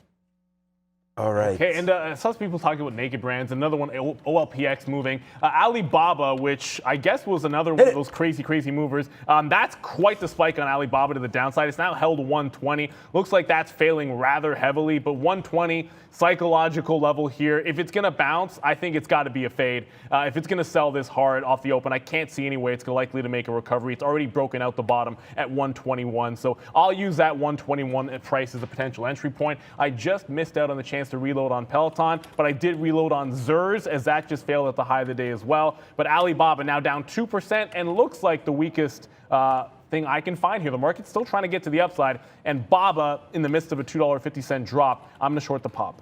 Yeah, and I should have got out of NEO when it was, well, I mean, we're still okay with NEO. Just an update there. We are now out of that trade. So that was a good one there for AMD. We just got out. We noticed yesterday's high. And like I said, man, we're going to put profits in our pocket right now, pay for some of that bubbly tonight and just move on because whether or not this moons from here, I can't be upset with a $3 winner there or $2.50 on AMD. So a nice little clean move to the upside. What I was talking about here was yesterday we shorted NEO at 33. Today we have a great long on this name, and I don't know, it came right up to 33 again. I thought it was going to take it out, but I don't like hearing that Alibaba's falling it down as well. So maybe there is some Chinese names here that do want to come back in today off of a monster move yesterday. So I'm debating just taking this out now for 50, 60 cents on the upside here for NEO. And then if it breaks 33, then it breaks 33. So let's sit here 32.90 or so around for NIO. And if hopefully on a spike up, we can get out of that one. Look at SoFi still testing day's high again. We'll see if it can get up to that 1625 mark. And then we're looking at 1635 off of a nice 1580 long. Palantir, I haven't looked at that today. We do have some low bids. I guess they didn't come in there. Ooh, 1850. Yeah, we're a little lower than that. But that's the low of the day there on that name. And Tesla back to 1080. I mean, I don't really see too much. Apple, AMD's the big runner today. Were you looking at XERS? Is that? I'm in Zers right now. Oh, you're in it. Okay, yeah, I just saw. Yeah, Zers is the one that I'm actually in here. Obviously, I have Peloton and Alibaba. I think obviously those are going to move a little bit more. Zers is continuously trying this top at 310. It also has like its 200 period. Not that it matters too much for a stock like this. Just sitting here at $3. The last spike resistance is about 337. So even if it got through the high, I think it's got some room. NTRB just halted upside, by the way. Yeah, of course that's the one that's going to halt to the upside. But we're going to get to that in a quick little second. I got to get over to Alibaba. It's really starting to go. I cannot believe that Alibaba is a name that I missed, certainly for a pop and fade trade. But I think this, look, as far as it went yesterday, for it not to hold up these levels, I think we could be revisiting 119 if 120 goes a second time. And then you're talking about back down to this 117 cluster as well. So into Alibaba down 2%. I guess that rally didn't last too long, as impressive as it was in yesterday's action, obviously. Yeah, so we just cashed out of everything, guys. Look at this NEO out. I mean, it doesn't get too much better than that. It's purple because I had the offer out there, so that'll get switched over to a sell. There's NEO cashed out of that bad boy as well. SoFi, we didn't. We cashed out of AMD, which right now, man, AMD, when we cashed out, looked like a good move. It pulled all the way back to 147.70, and now it's taking out new highs again here for AMD, which makes me think. Yesterday we bought, actually, it's a nice call. Yesterday we bought some HUT 8, and which isn't moving too much today, up 1%. We bought HUT yesterday, so this was a good name into the crypto space. I tweeted this out, and we bought some more Ether and some more Bitcoin yesterday on the dip, and we both tweeted, I tweeted that out as well. Let's go over to Brendo. Siata Mobile, another little one just popping up here. Trying to remove that. There we go. 22%, guys, for SYTA, a name we've looked at many times. 450. Big problem spot for this thing. That's 4 up there for SYTA. I guess I'll hit a key. I don't know. What's MDRR doing? Alibaba is going to start to come back, and we just got 120s. It just did a double bottom here, so broke 120 a second time. Got about 119.80 or so before it popped right up. And like it's not that there's an iceberg bid or anything, but someone sort of stuck it on the bid here at 120 a couple of times. So I will jump in, take the 70 cents profit to scalp it, and then try to short the pop a bit again if we can get it. We're right at that sort of decision level for Peloton. Now, this is one I want to hold on to longer. I think it's got like potentially at least $2 worth of a move in it here. So I don't want to be stopping out here for 50 cents or so. If we can retest 36 and a hold, I think that'll be the level that we like to maybe add to this thing. But I'm not giving it more than $1. If it takes out that low, we're just going to have to get out of Peloton. And of course, we mentioned NTRB did halt to the upside. Again, this was one that I wanted to short the failure. We actually don't have locates on this. It never ended up breaking out of this bottom end of the range for the short, but should have had this one for a breakout long. And it say it was reversible. It's indicating 794 for the open, which is only 24 cents to the upside. If that were to happen, then $8 would still be in play. Obviously, it's not going to open for another 2 minutes or so it could still open above $8. But if it opens at like 795 or something like that, an $8 breakout almost immediately could definitely be in the cards because you'd have a tight stop to this 770 halt price where it's currently sitting. Was not able to get shares in that brief halt. I wasn't quite over to this name fast enough. I would have got on the bid and taken this long on the halt trade had I been fast enough, but I didn't get there fast. Yeah, new trade alert right now. So normally I hit the siren. There it is. Okay, good.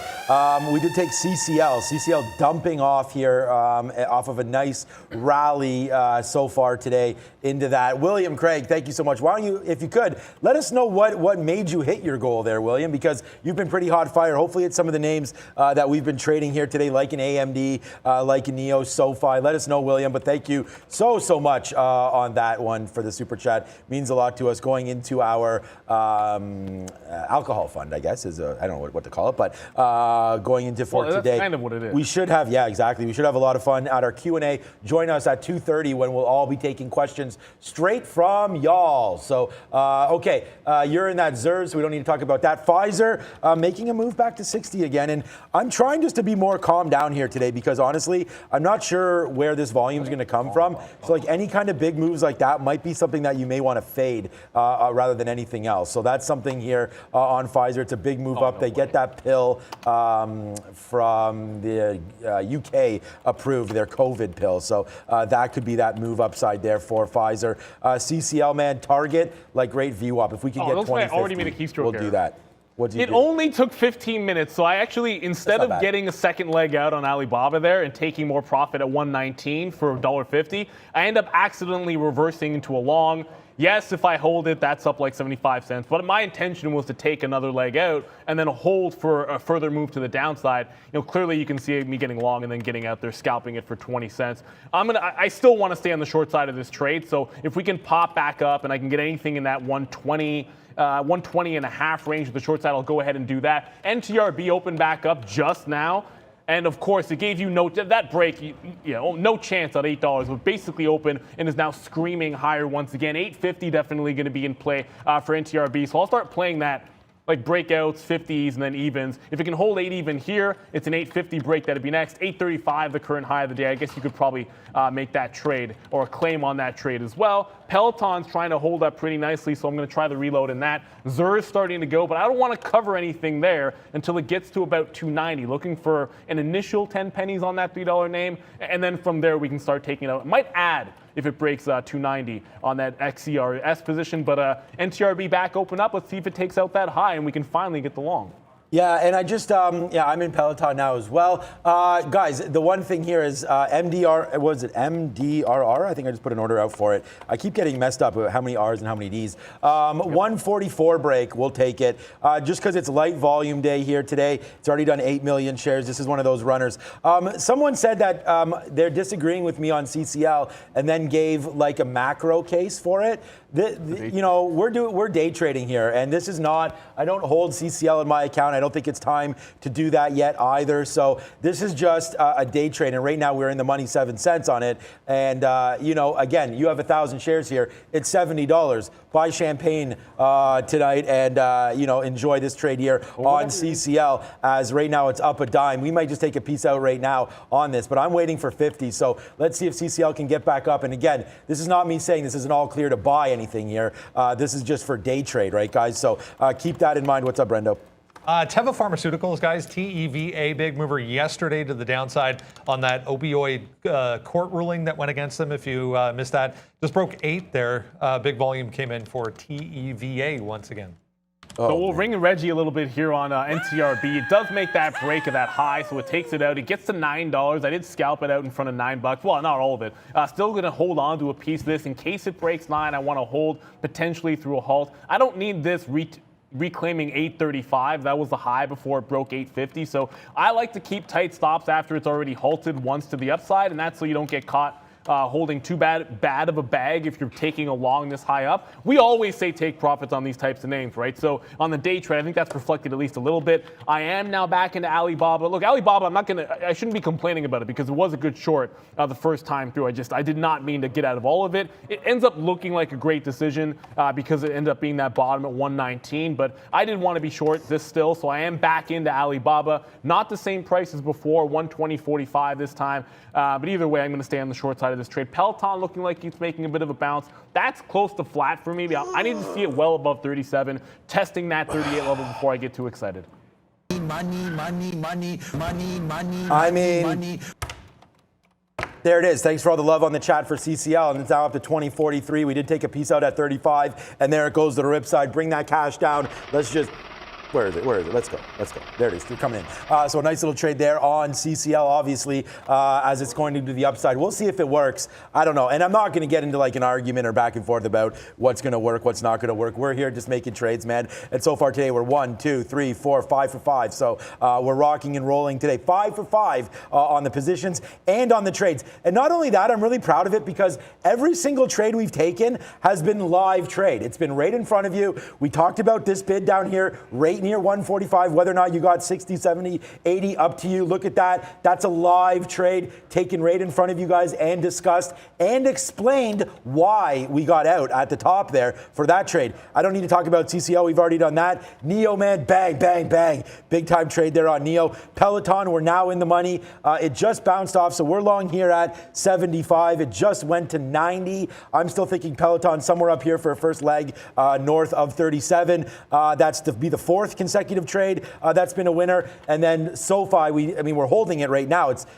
15, 18 cents in the money for SoFi, but we already did take this out at 16.07 for 30 cents. So let's see if it continues to make a move to the high side. We're going to go 5 for 5 now, but Peloton is the one that's kind of back and forth here. So we'll put an offer. If it gets a rip, then that's great. We'll see where Peloton wants to go. And again, it's not a huge money-making day. We're just trying to make a little bit of cash here because we're not sure about the volumes and what sort of levels to look at. So right now, Peloton, a nice little mover, but I'm happy with this day. So far, so good. Yeah, you got to be happy when you take your profits, and you got to take profit on a day like today. I'd be a little bit, moderately concerned if you're long in NTRB. It did just break $9. It got to $9.10, and it's putting in a bit of a reversal again. Like I said, I got a tight stop on this at $8.35 because I'm not turning red on this trade. Like I'll take the profit on the quick scalp into $9. That $8.35 break. I took 55s into that 9, and I don't want to turn red on it, so I'm not going to give up too much. If it does break down, you might have support here at the halt price of $7.70. So why bother holding it all that way?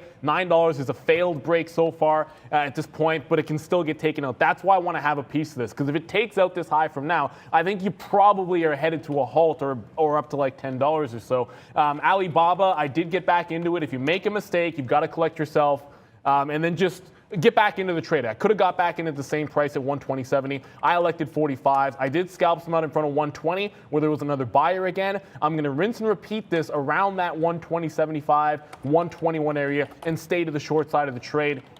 On CCL, I was looking for, I guess, the 20 break or bust for the short. It's not there, obviously, but it could still come. if 20 happens here, I'm still looking short. I have my order in ready to go. That just might be a later in the day type of trade idea for me here in CCL. I did think we'd be there a little bit sooner. Clearly, it hasn't happened just yet. XERS is kind of just hoverboarding here up at the top. I like the 15 here to quickly show you what kind of room this thing has. If it breaks that 290, I actually am thinking about adding to the position if it breaks 290. I haven't taken a single share off of the short yet. I will do so a couple of pennies lower from here. I think it can head down to 275 if it really starts to get going. So I'm not looking to grab like the 4 or 5 cents that we have on now. Goes a little bit lower, I'll start trimming the position. If it takes out the 315, I guess we have to get out of this one and give it up. That's about 12, 15 cents worth of range, which is why I'm giving it till at least 10 to 15 cents before I start taking profit. Brendan. Good news, guys. ISIG only 24 cents for us to short today versus $1.60, I believe it's been all week long. Back to the downside, though. Big volume at 25 there. Push this thing right back to 24 for ISIG. Remember, just 1 million share float. Yeah. Ford's moving? That's everything's moving, man. Ford, yeah. Okay, so MDRR, we're in that name right now. Let's see if this one wants to fly to the high side. We'll get a piece out at 50 if it wants to go. But there's MDRR, guys. Yes, sir. Let's see if we can get this going out. We talked about taking that 144 break. Hopefully you're with me on this. We'll see. It's only at 147. But again, you know, a dollar stock, you can take a hell of a lot of shares if you so see fit on this one. But right now, MDRR, make sure I have an out here. We're going to see if we can get this out near that one. Well, it's right here at 150. So we're nicely 4 cents in the money. Who knows where this is going to go? There is some size there at 48 right now, trying to resist that. But again, 13 million shares, not too bad. MDRR taking it out. But I'm noticing right there that we have a 48 high that we've already ran into today. So let's see if they can take it out. We'll get out at 49 a piece here if it can go. But here goes MDRR. Come on, just push, man. We're at 49. If it breaks that 48, we should be able to get that 49. People will be like, oh, it just broke the high of the day right there and smack that into 49, but it doesn't look like. Come on, take it. Take this out right now, and then we will. I'm telling you, we'll get our 149 print. All we need is this to hit because there's so much volume. Come on, now you got some bid size here. Maybe we got to get out at 148 here before this retraces back down. Take it. There it is. Bang, and instantly out at 149, just like we said right there. So there's a nice little win for us, man. 6 for 6 today. This is a good day, man. As Ice Cube says, today is a good day. Shout out to Mr. Randy there, our resident Ice Cube-aholic, I guess. Is he in there? Yeah, you should see this picture. Okay, so here goes Peloton right now. Should we just take this out? We are now 30 cents in the money on Peloton. Let's go, baby. We're going to go 6 for 6 here again. If we can get this Peloton out, 40 cents in the money, 30 cents in the money right now. CCL, by the way, holla. CCL almost back to day's high, man. Did we call that one or not? Santa Claus, what is up, my friend? Still giving gifts as we go here today. So a nice trade there on CCL. Nice trade on Peloton. We just got to make sure we get out. I may just take a piece right now for 40 cents. Yeah, I'm trying to hold on to Peloton a little bit more here for. It's made a nice little move off the open, obviously you can see, but I'm looking at the top end of this range and say if we can get into yesterday's highs, that 38 level, that's where my first target's going to be, yesterday's afternoon's high, and then you go back a couple of days, this resistance at 38.50. So those are the levels I'm looking at here. I want to try and take $1, $1.50, $2 type of moves on Peloton. I just reloaded Alibaba because I want to stay to the short side on this. Peloton's starting to work. NTRB, I said, be concerned a little bit here and don't try to turn negative on these types of runners, right? Like if you can bank your profit and then walk away in a tight stop, look for the next trade. That's what happens. It ends up breaking that 850 back again, failed break at 9 even. Now you're looking for support back at the halt price, that 770 area. If it can bounce off there, that's where you want to think about a long side trade again.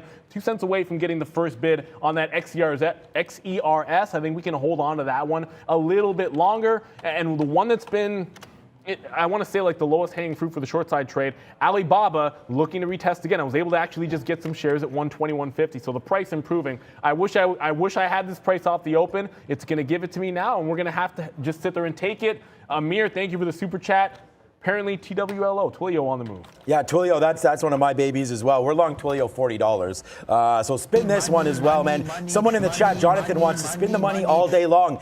I mean, it seems like if I'm hitting buttons, it's going to be a good one. Look at SoFi right there. We talked about this yesterday. SoFi is a great pick. This is one of our picks for to move on here in 2022. You could see this. We just, honestly, man, we sat down, no volume, Price did not matter to me. We went long down here on SoFi, and now look, you are now taking out the day's high. It's on our list. I mean, do we need to talk about our sticky note again? Probably not. People are sticky noted out of this thing. But you can see here, NEO, huge win for me. SoFi, huge win for us. AMD's a monster win. Palantir didn't come back, and we haven't gotten AMC yet. But right now, big-time winners all aboard here. And we just took another one. Hey, AMD, you just came down to my level and filled me. So let's see what we're doing right now. Long at 60. I always take a piece out right away early on AMD. So we'll see if we can get that again. There it is, man. 23 cents right there again on AMD. And now we'll let this thing fly to the high side, man. Yes, sir, Mick Chan there. You are 100% right. Mike Chan, whatever. You just came to the party, and the party is happening right now. Thank you for the $10 there as well. And thank you so much for the Twilio comment. I love Twilio. You know, again, a big data name there going through with transmission of, I forget the wording now, but they use it like in Ubers where you don't have internet and it's back and forth with data transmission on that one. Peloton, guys, yes, sure, there it is. We also ring the Reggie on that one. Oh, we have a Reggie ringing here. Here it is right here. There it is. Cha-ching, as Peloton out. And now we are debating whether or not we're going to... I don't know yet. We already took that 30 cents there on Peloton. It faded right back in, but I kind of am with Neil hoping for a much bigger move on Peloton. CCL, man, went on. Well, I think it'll go eventually. This is... I mean, whatever, man. We're flat on the day here. CCL just hit that 60. I think that's going to be a good out there if it comes back up. But so far, so good, man. We're going to go 6 for 6 here. How's that for your New Year's trading? So although the market doesn't seem to be super hot, we're already higher than we were all day yesterday, and it's only 10 o'clock. So far, so good here, guys. We're really super happy. SoFi, someone just took it out, so that's a good trade there for you on SoFi. Maybe that 35 is a level there as it just bounced off one more time. But I'm going to try to hold this and see what brings it the rest of the day as AMD running CCL. Let's go over anything before we go to Brendan. You're good. Quickly, I've added to my ZERS, but I'm still not taking anything out until it gets to 291, guys. But another failure at VWAP there, so that's still looking weak. It's a 930 failed break at the high of the day. I think it rolls over. By the way, Lucid, 39.50, that just held. That was afternoon high yesterday 5 times. It just held that high again, so 39.50 back in play on Lucid. Brendan, for happening now.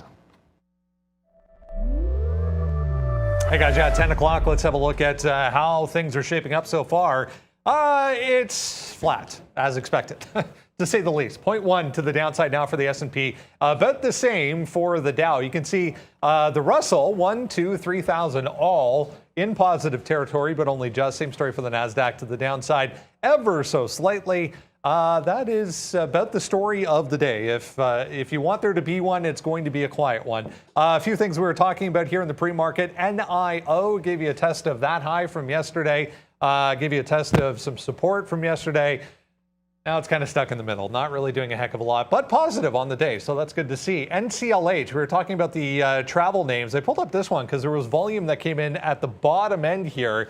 Did actually get below some of these levels from yesterday, and then came right back up to basically where it started the day as well. But cruise lines trying to stick around that positive mark, guys. Back over to you. I know we haven't had Ms. V too much here, but we have 1,000 likes right now. Likes, guys, come on. We have 5,000 watching. We're here for you on New Year's Eve. Neil is back in the building. I don't know what else to tell you guys, but let's turn this like around. And Ms. V, whenever you're ready, I feel like it's like o'clock soon. So you let us know when you're ready to rock and roll with that one. Neil has, you don't like the coffee here?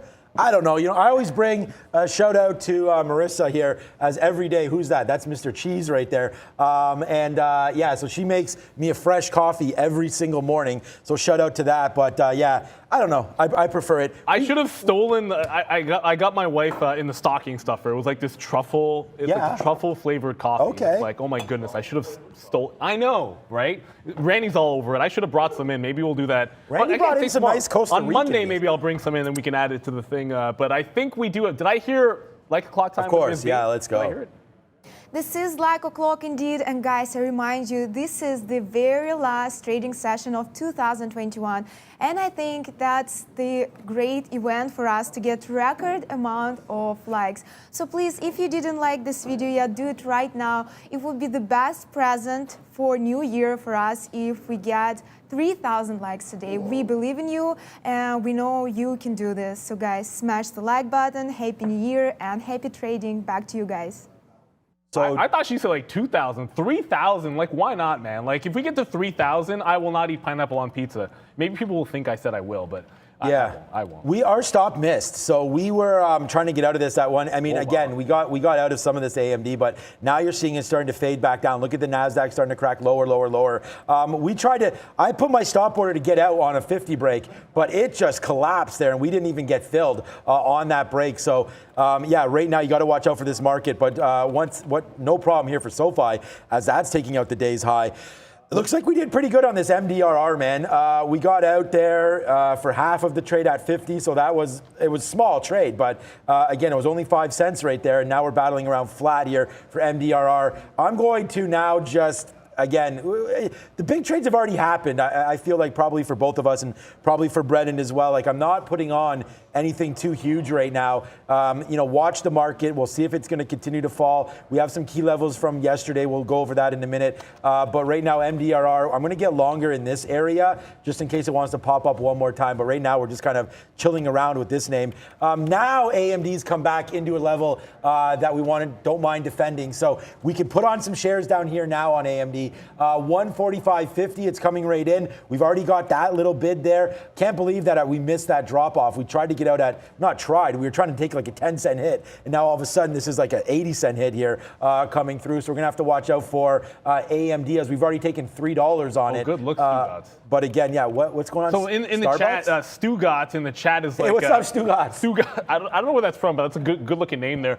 Saying VIX is spiking. Yeah, it's not a nice word, really. I do keep VXX on with my futures charts on my other screen up here, and you're getting yesterday's top in a spike a second time in here. So if we look, the bottom 16.35, I think yesterday in the NASDAQ, if we fail to make this breakout here in the VIX volatility index at about 1890 or so, and you're holding that bottom, this is why you might trim some of your short positions, take a little bit of profit, thinking you might get a bit of a bounce, a bit of a pullback, which is now happening. Again, I just wanted to bring that to your attention. This is the kind of day where you might want to start thinking about those types of, if you're in the money and you got something the right direction, like you can hang on to it, but find little areas you can take profit. I did just finally take some shares out of Zers. Eventually. Hopefully it'll be one of those that I can hold on to this short for the rest of the day, and it'll be a good one.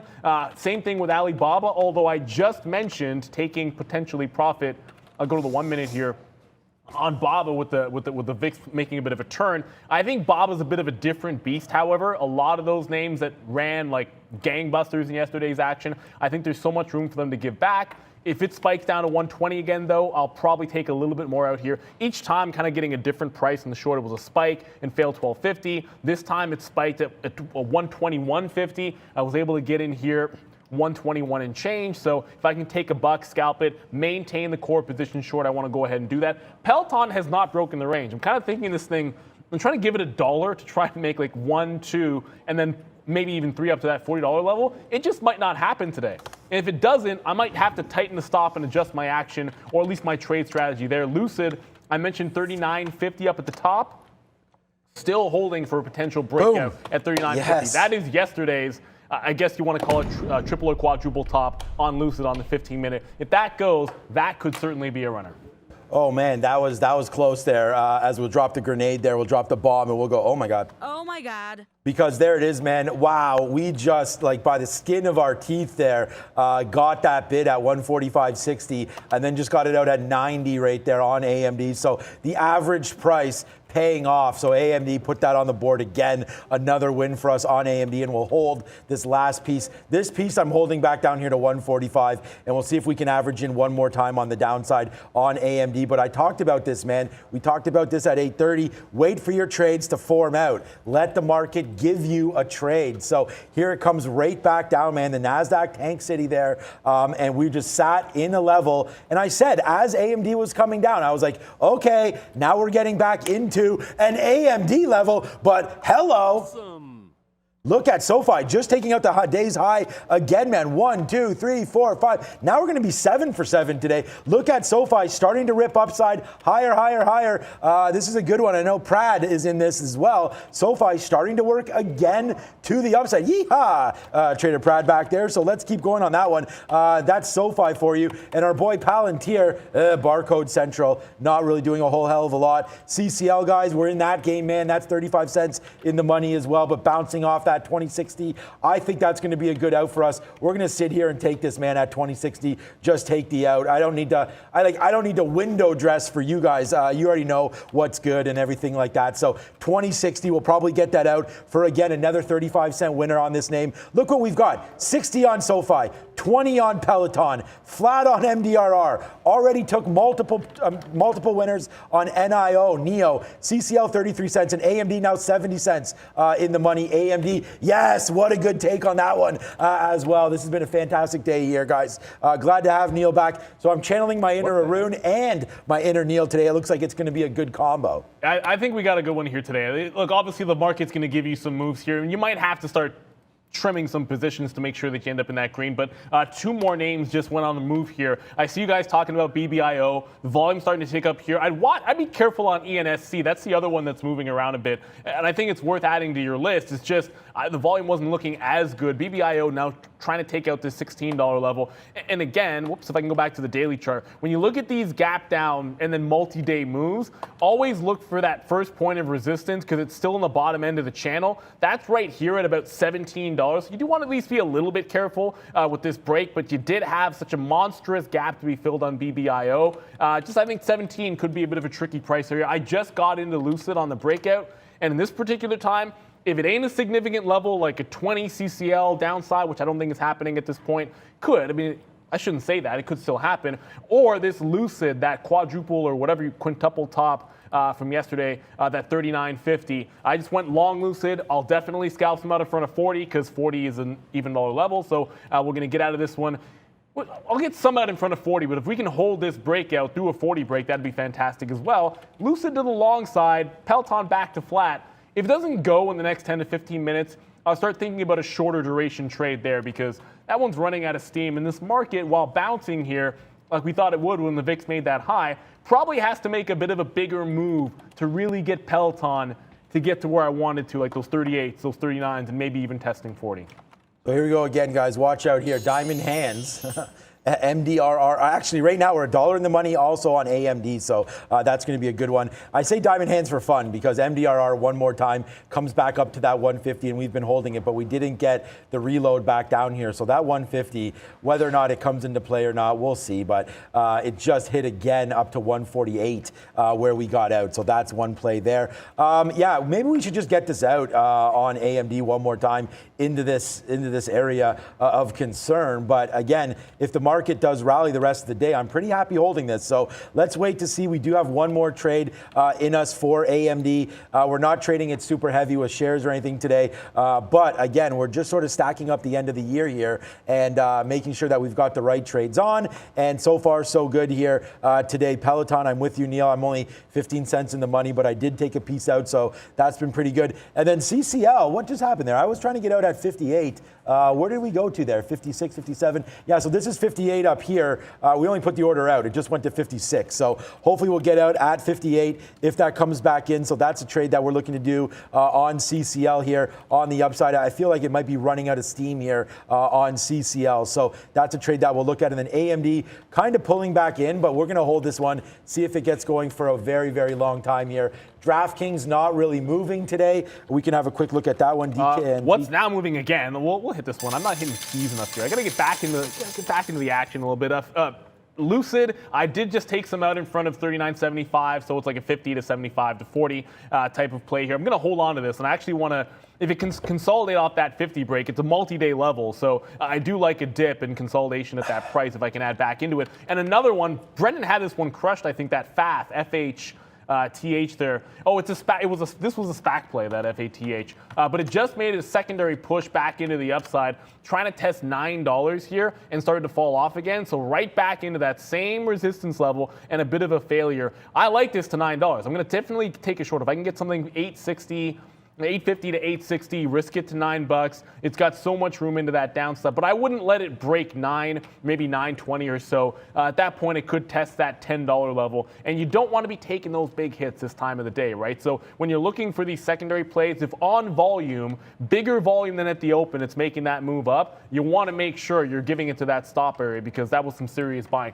Anything that wants to put in big volume at this time of the day, bigger than it did at the open, you don't necessarily want to be stubborn about going against that momentum, but I do like that $9 level for a short. Risk about 40, 50 cents. I think there's a buck in it for you if you like that play. If it breaks 9, I guess you can also take that to the long side, although I don't like that as much after it showed that much weakness at the open. Yes, sir.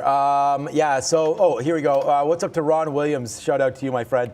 Sean, you're protecting your month. Yeah, if that's what I said, what I'm sort of meaning here is just that, we've once again, we're doing pretty good. We've had a good month here today in this month, and it's just a matter of, it doesn't matter. It's not like I get paid based on the monthly performance or anything. Everything kind of just keeps rolling over. So it doesn't really matter for me on that. The fact is this is the end of the month. I'm just talking about its light volume today. Obviously, you could see DraftKings 2 million shares. I mean, even CCL, which we're in right now, what kind of volume is that doing? 7 million, which is pretty good. But you can see we're starting just to get into this.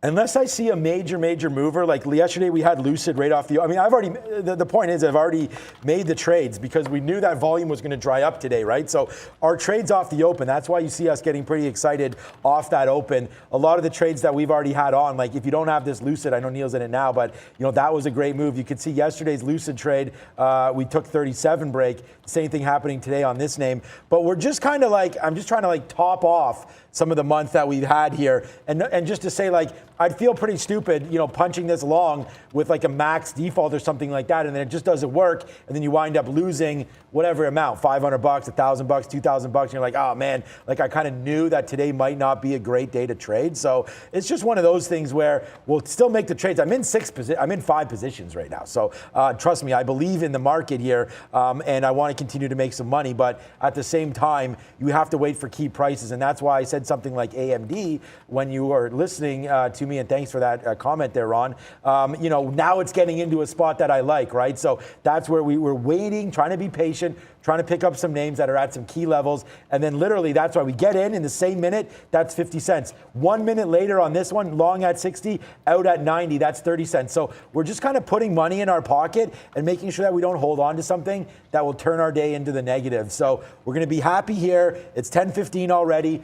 It's been a good day. We're going to see if Justin can come on, talk some tech with us as well. So that hopefully will come through, and we'll just let this day happen, man. I'm excited for the Q&A this afternoon. I'm excited for Market Movers, and that's trading. Yeah, I mean, certainly it might not be one of those days, I think, where you want to be adding too many things to your list in the midday, but certainly there's a lot still going. I just saw NTRB make another break to the upside. I did just take out some more shares. Hey, congratulations, because I don't know. I feel like, I haven't really looked too much at it, but holding some good support levels, Bitcoin is right now, which makes me a little bit excited. But Alibaba, it got down to here again. There's no way I could look that gift horse in the mouth and not take some profits out in front of 120. So I just sort of rang the register one more time.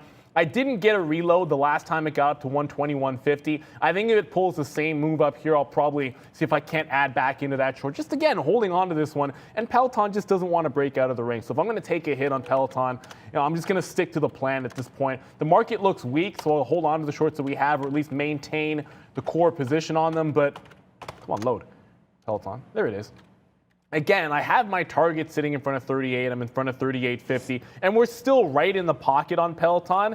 So it looks like it was more of a scalper's market here for Peloton, and I was looking for the bigger end move, making a failed break at the bottom, and then breaking out of the range and getting back into these highs. It can still happen, but like I said, if I'm sitting here at 11 o'clock and it's still doing nothing from 36.60 into 37, I'll probably trim some just so I have less of a position on in case it breaks that 36 area. Probably the only thing that's concerning me, like I said, Zers is working pretty well. That short's been pretty good. And that NTRP, which I got out of to the long side. Now this one won't flip. Now it's broken out again. I was one and done for the long trade. The $10 level just broke For now, it looks like a little bit of a failed break. I'm going to check again for shorts. I would normally be short this right now on a failed break at $10, obviously, but we had no locates on this. So we thought it might go to 10. I wasn't able to hold on to it. You can see it there. I stopped out of my long there. That's just the way I happened to trade it. It was right there for you on a 9:15 break.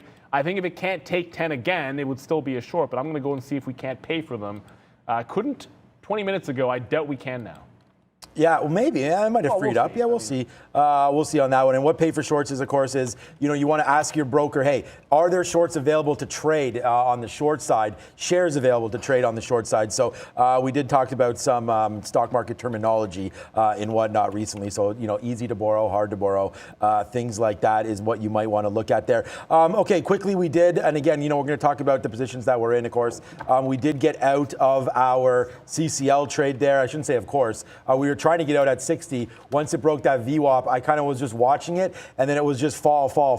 So we were like, you know what? Let's just cash this out right now at 43 or whatever this was. Yeah, 42.5. I guess you must have got a dark pool print there. And then we'll just wait to see where it goes now. So CCL back down. We've cashed out. We took that profit. So those of you that were short up here, look, this is a game that we can all win, right? I mean, whether or not you want to go long or short some of these names, it's all about price action, picking the right prices, and getting going, man. Right there. Yeah, shout out. Yeah, there's Ron. And you know, Ron, hey, thank you for the $10. So glad that you asked about what we were talking about there. Respect. 1,000,000 times better? Okay. You're the one hitting the keys, though, guys, but we really appreciate that. Respect to you, Ron. Thank you for the $10, man. If we can get some more super chats, I mean, let's celebrate the end of the year, man. And if you can't do the super chat, that's fine. We shouldn't pander for money, but what I will pander for, of course, here is likes. Like 1.6K, 5,000 liking. It's a free show, man. We're here every single day the market's open, and when we're not, we're subbing in with traders better than we are.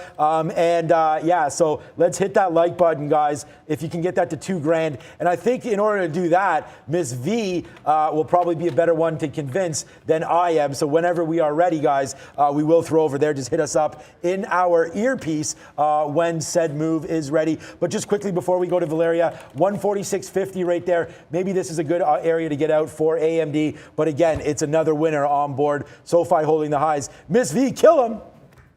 Hey guys, you heard the Sean that we need those 2,000 likes. In the perfect world, we would love 3,000 likes from you today because this is New Year and we deserve that. It would be the best present for us. So please, if you didn't like this video, if you just joined us or simply forgot, do it right now. Back to you.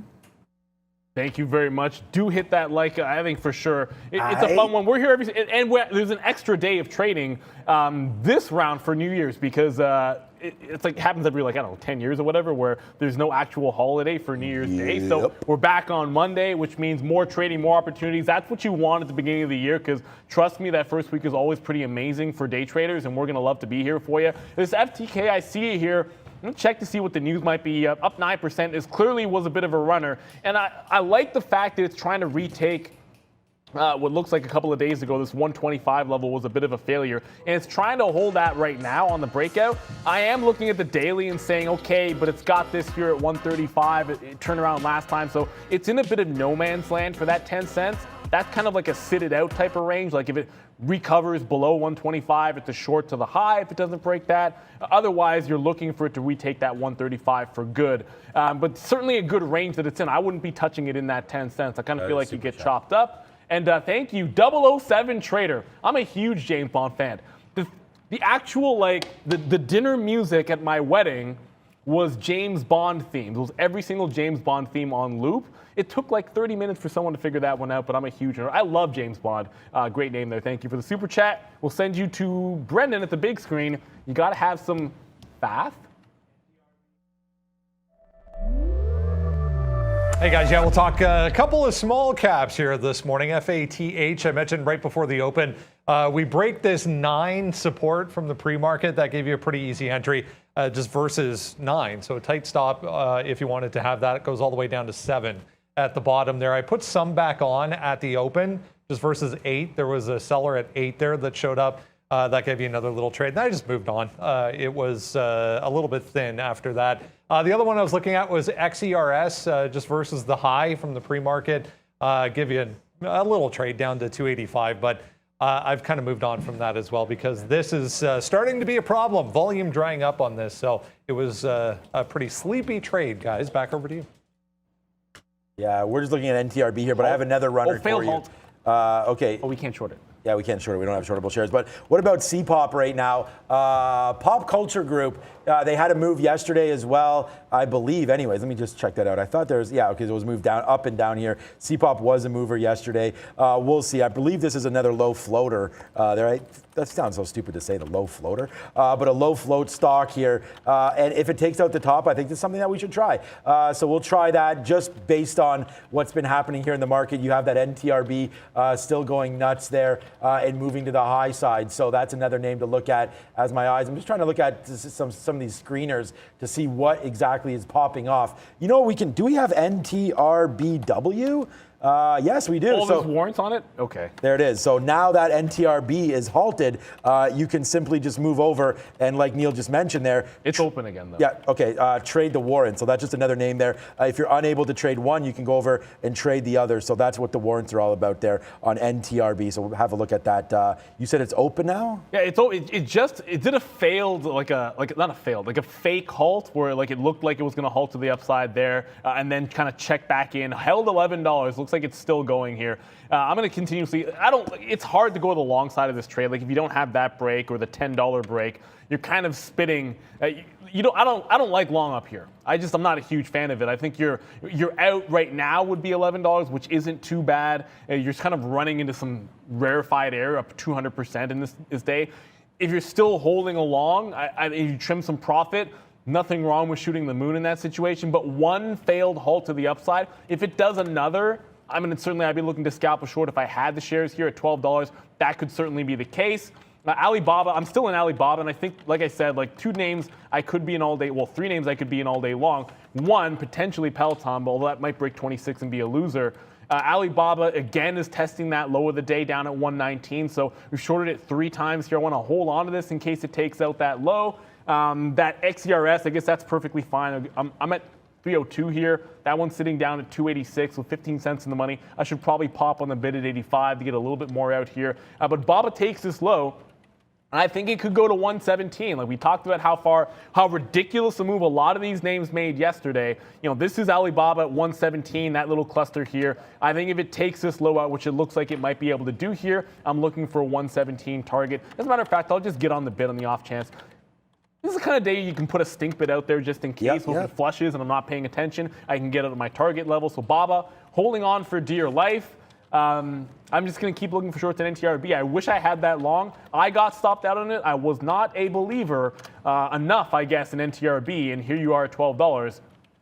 That looks ugly. I mean, for 30, 40 cents of a winning trade, a winner is a winner. But wow, this stock is to the moon and no signs of slowing down yet. Yeah, for sure. We're averaging into Peloton as well on the bottom here. We'll see. We were 6 for 6 at one point. Now Peloton looks like that could be a loser for us on board right now. So we're going to average into this one. I don't really have a stop order or anything for this trade. Again, we'll put on you still have to give this back down to 34, I feel like. If it wants to tank down there, we could, again, see a move back down in a lot of these names that got hyped up yesterday, right? So watch out. This is the NASDAQ, but I'm just showing you that it's coming back down in here. So some of these higher valuation names looking like they're trying to get hit down here, but we still have 34. So we'll look at this. I'm not going to get out on a 36 break. Again, it's not like the largest position in the world, so we'll wait for that one. AMD is dipping back in here.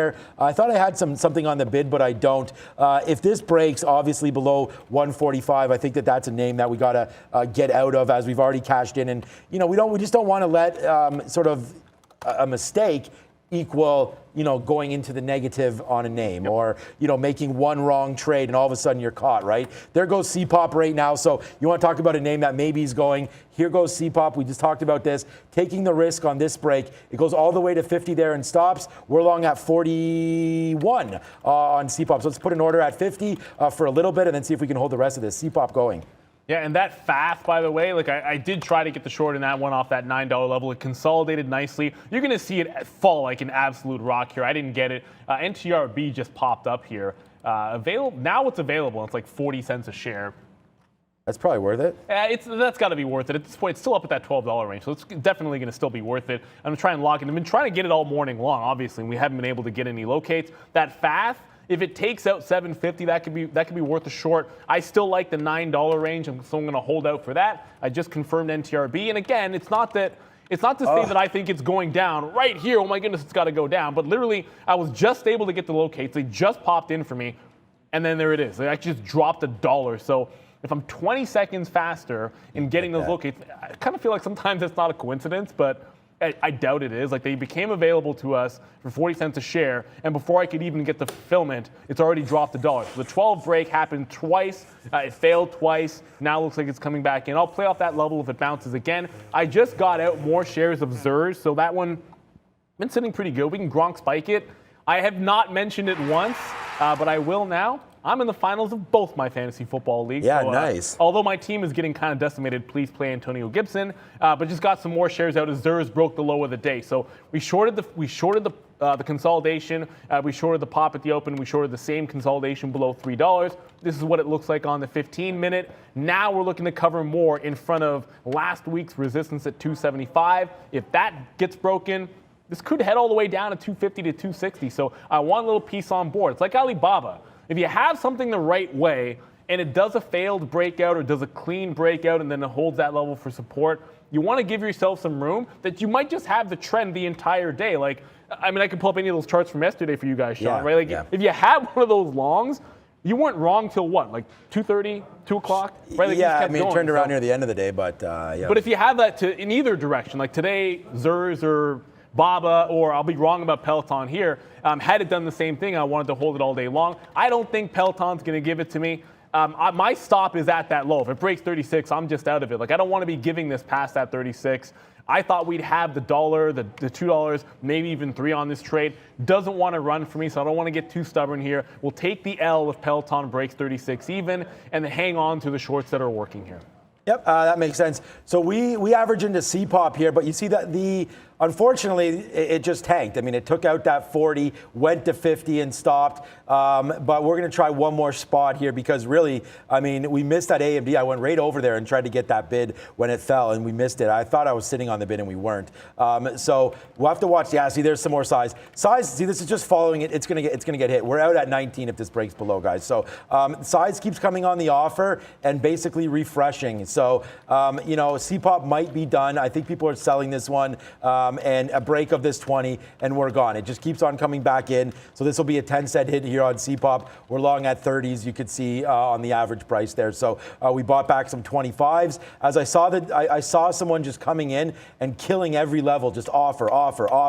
And right now you could see it tries to go and stops. We got to break above 25 or this thing's dead. It's already dead in my opinion. It's going to break back down through 20, and we'll get out of C-pop there on a 20 break. So it doesn't look like that wants to work. But we're only long at 30, so I mean a little bit of a move up might help. And I can take it out for 7-cent hit here if we want to. Obviously, we're still green on the day, so no big deal on some of these trades. But yeah, Peloton's back down near that level. It's at 36, and here goes C-pop, guys. We're going to get out of this at 19 as it's going to break 20 right now. Brendan, give us a name. I was just checking on some of the chip makers, guys. One that was pretty exciting the past couple of days. Yeah, not doing anything either, but Micron back to a decent level here where we bounced off of yesterday at the open, came into this 93.5, 94 area at the close as well for MU. Most, I think pretty much all, in fact, of the European markets already wrapped up for the day and for the year. How was it? Hey, Brandon, European markets are already closed, owing to New Year's celebration.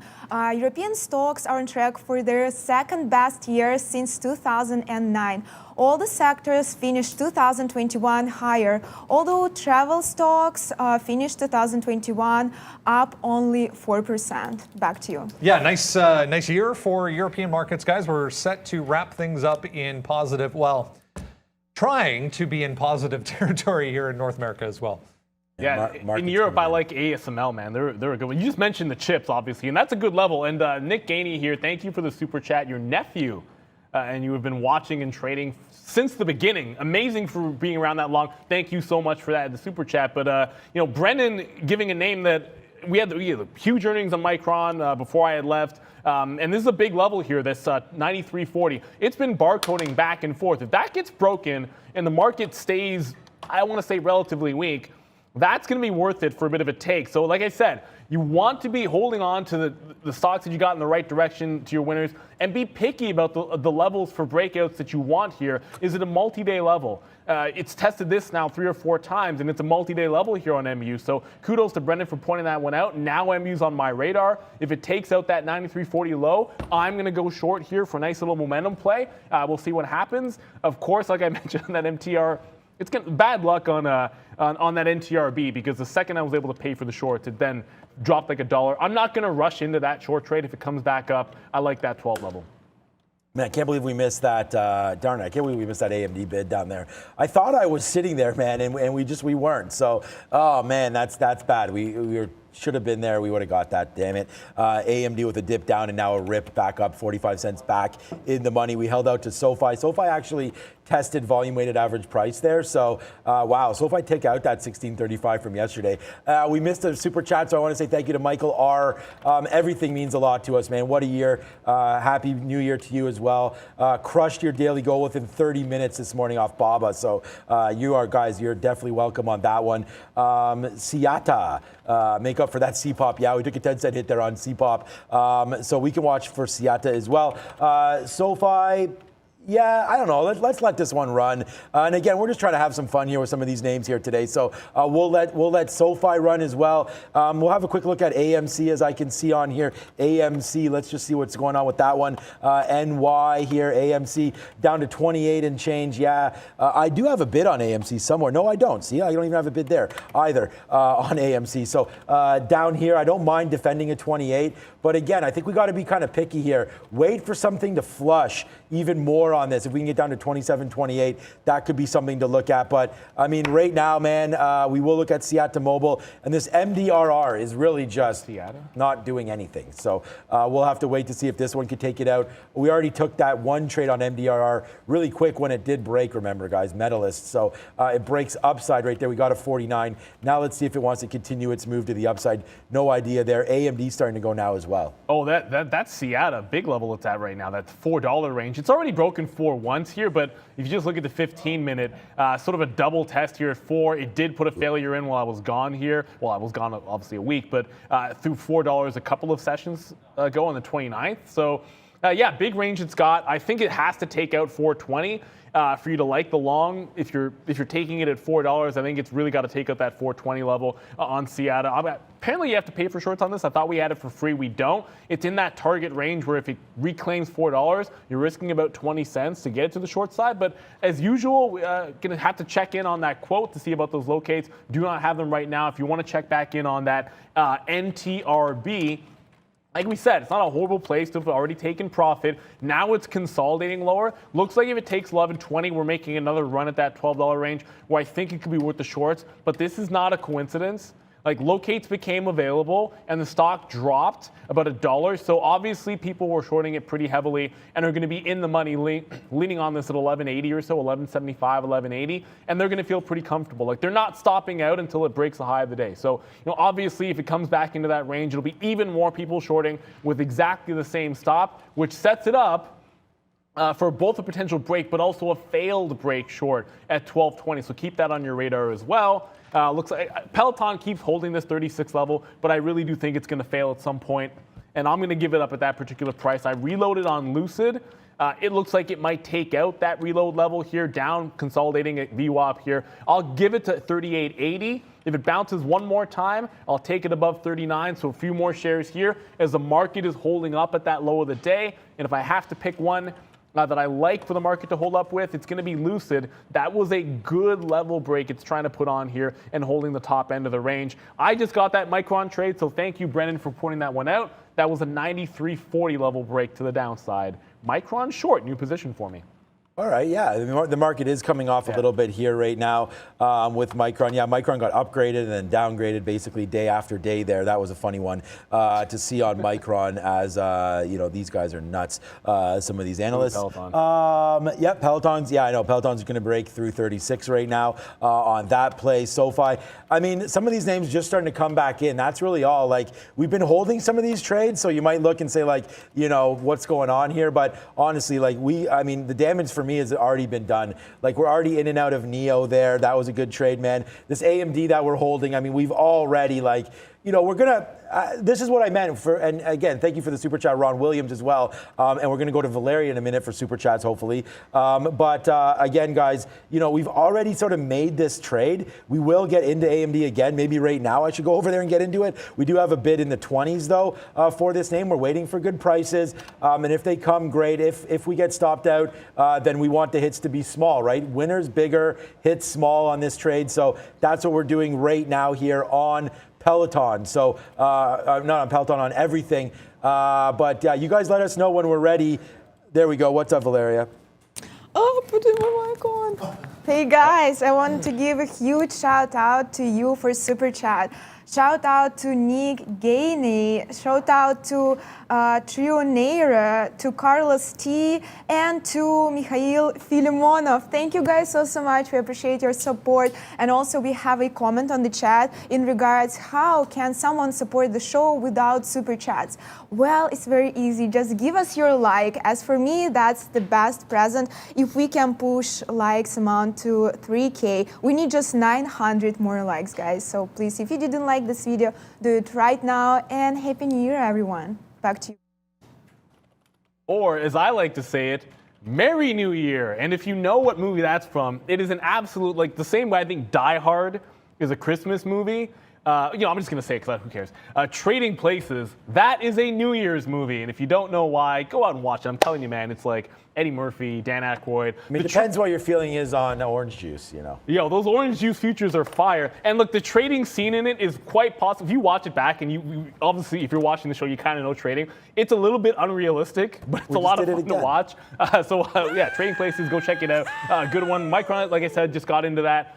Looks like the market is trying to head southbound again, although it's not going too crazy here. If this does break down, my first target is 93 just for a quick scalp. And then low of the day, back here on the 28th, was down around $92. So if I can get a buck on the second half of this trade, I'll go ahead and do that. But a good look for Brendan for giving a name that's on the move. And you want to make sure there's some volatility if you're going to be trading something right now. Yep, okay. It does look like Justin is going to come on, so I'll just leave that to whoever to organize that. Okay, so that's that. MDRR now, again, starting to go. So diamond hands on one name, not on the other. As CPOP, we're still holding a small piece. That's come back in, but there goes MDRR right up to the upside. Whether or not Justin comes on now or at the close show, it doesn't really matter. But the close show, we're doing the Q&A, so maybe soon. 154 here, coming to the upside right now for MDRR, so we can see if that one wants to work. And then there it is. We did it again. I mean, that's why I hit the boom there. For you. It may fall down. That's fine.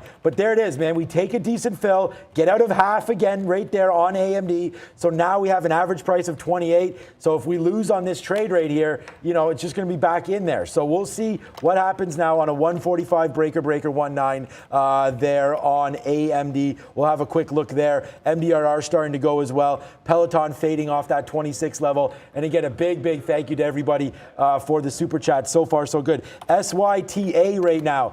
Seattle Mobile. I just got into that one to the other side. Yeah, it just broke high, but I guess you're trying to get the short at what price? Well, I just got in front of that 420. I just took the short at 407 when it broke 410 there. My stop is 420. We talked about that 420 break. I was literally paying for shorts when it broke that 420. It goes up, it gives you the win off the 420 break, and then almost immediately flushes back down. So when it reclaimed that 420 level, that's me getting the short. It's a tight stop here because if it takes out 20s, I don't want to go into the high of the day. I don't want to hold that 40 or 50 cents. I'd rather get out for the tight 15-cent stop and then get back into it. I think this can take me down to 4, then to VWAP here before I take anything out, probably like 395 or so, and then work it down to 360 where it looks like it should have some support. It's a bit of a mixed sport. I know it looks like the market's coming back in here. We're down 0.3%, but it is time for sector watch, and it's a bit more of a mixed board than I anticipated. So let's find out what's moving and where. Brendan and Sector Watch. Hey guys, yeah, we'll have a look at the S&P 500. Let's be honest, it's a flat day, 0.14 here in negative territory, but lots of things kind of offsetting each other. Just saw Ford popping up there, 1.3%.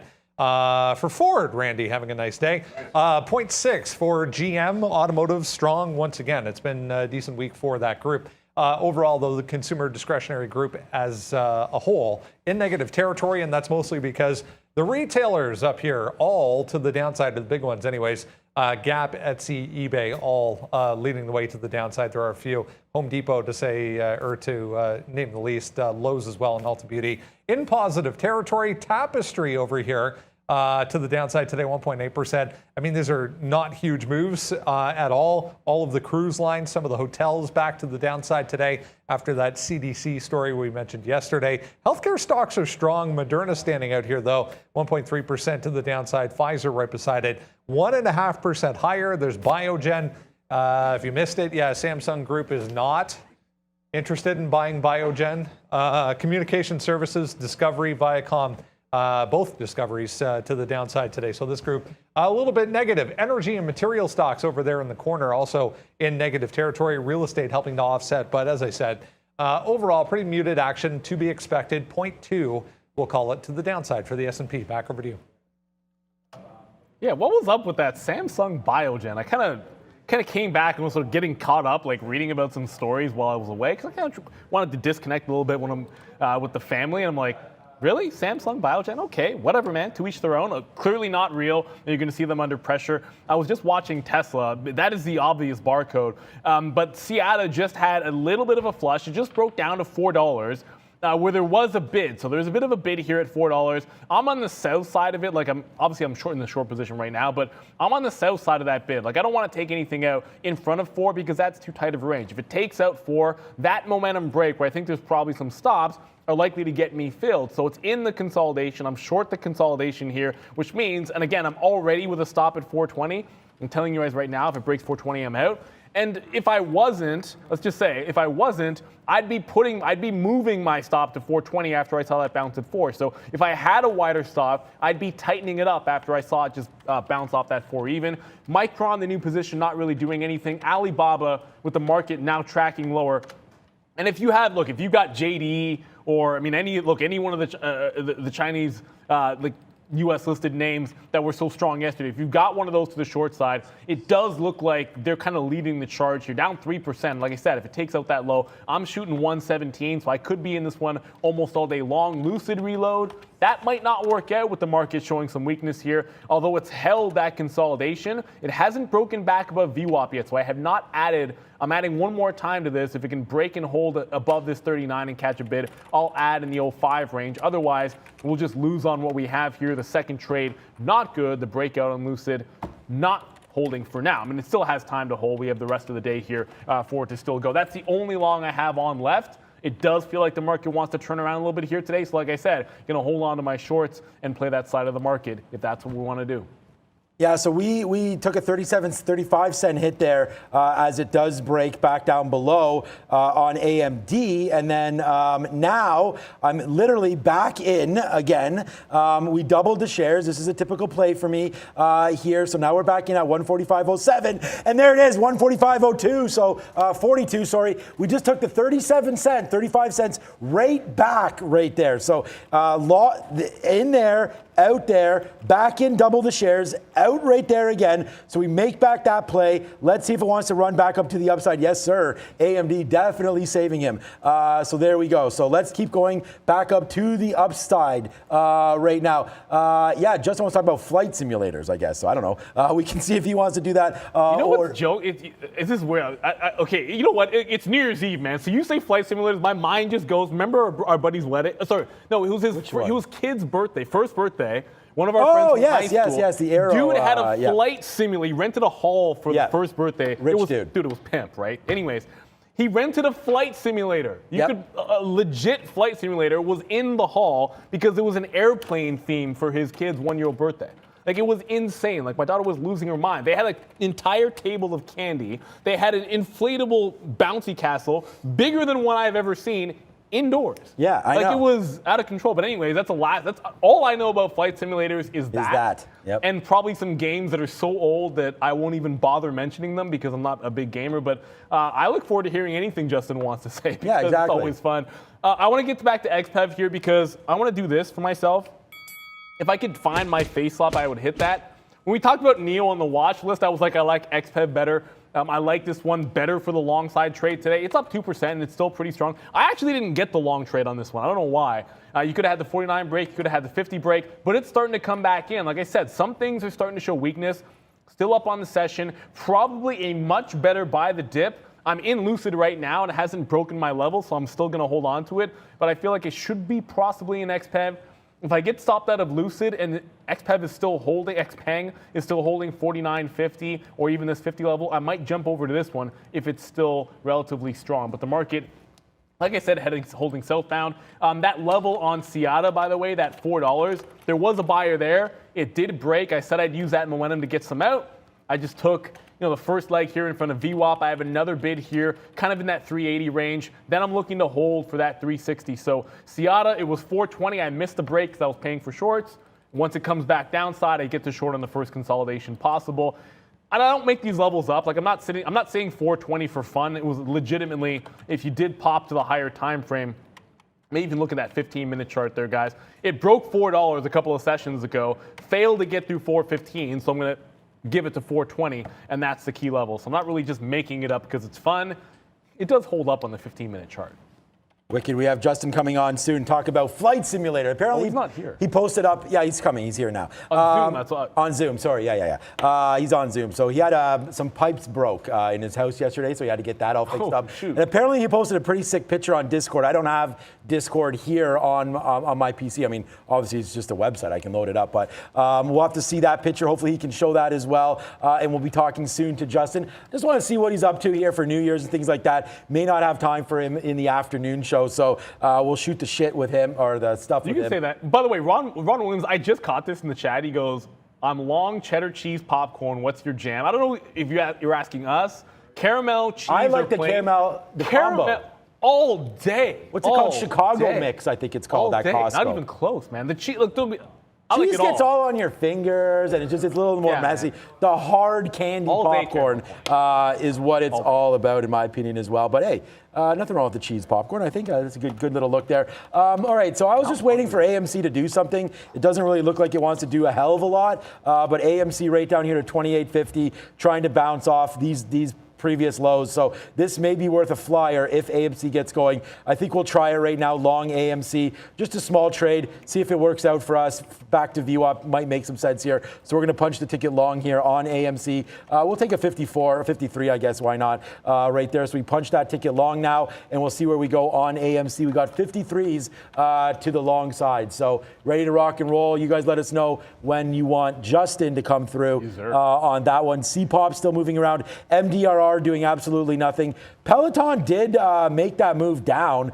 It went all the way to 84. We'll see what happens right here on Peloton. Trying to get back up. We're only out of the money, 20 cents on this name, so that should be one to look out for here as the market's trying to go. AMC, my newest position, and then AMD right now, still 25 cents in the money. Yeah, go, AMD, bounce off that low. Again, if AMD works for Sean, there's like a 99.9 repeating chance that Micron is not for me. And again, it breaks that level down, but it's not doing anything. You're essentially barcoding off the bottom here. If it doesn't break this level here, like it's like a 93.80 or so, about 40 or 50 cents worth of risk, then I'm just going to sit in this one. And again, if you have your trade defined at this point, and it doesn't violate, there's no reason to panic. There's no reason to add to it or trim too tightly. Just give it some room to run, right? Like you have to be able to do that. I promised. I've said Tesla like 2 or 3 times here. And before we get to Justin, who I think is coming up in seconds, Tesla has finally broken down, right? Like it was doing nothing.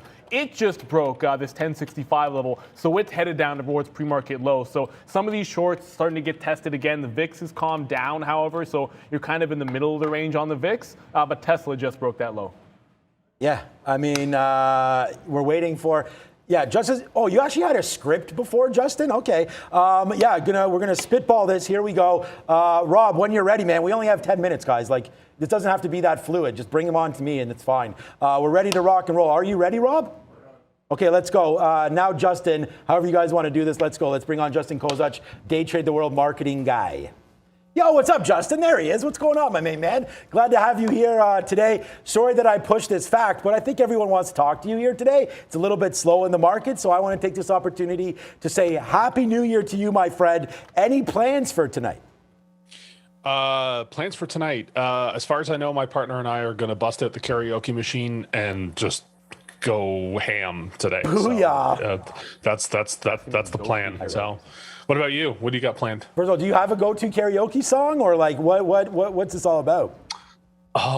Okay, so I have never done karaoke in my entire life, so this is going to be the first iteration of what could be a very interesting evening. So, but I do sing in the shower, so that kind of counts. Okay, good. Yeah, no, we're fortunately here in Toronto, the weather doesn't look like it's going to be too good. There was some neighborhood stuff happening, with some kids that we were trying to get together just for some different balloon drops or little fireworks here before midnight, because I don't know if I'm going to last all the way to midnight tonight, and my kids definitely will not. We'll be putting them to bed pretty early, but that's my plan. We've already got a few bottles in the fridge at home, so yeah, we may play the Nintendo Switch. Oh, you're a tech guy. Oh, no. Big Brain Academy, actually. I was recommending this to some of the friends. It's a great game there on the Nintendo Switch. It's a fun one back and forth where it's kind of like a Nintendo party called Big Brain Academy. It's a great game there on the Nintendo Switch. So, in the chat, you were talking about Flight Simulator. What is this all about? What are you an avid?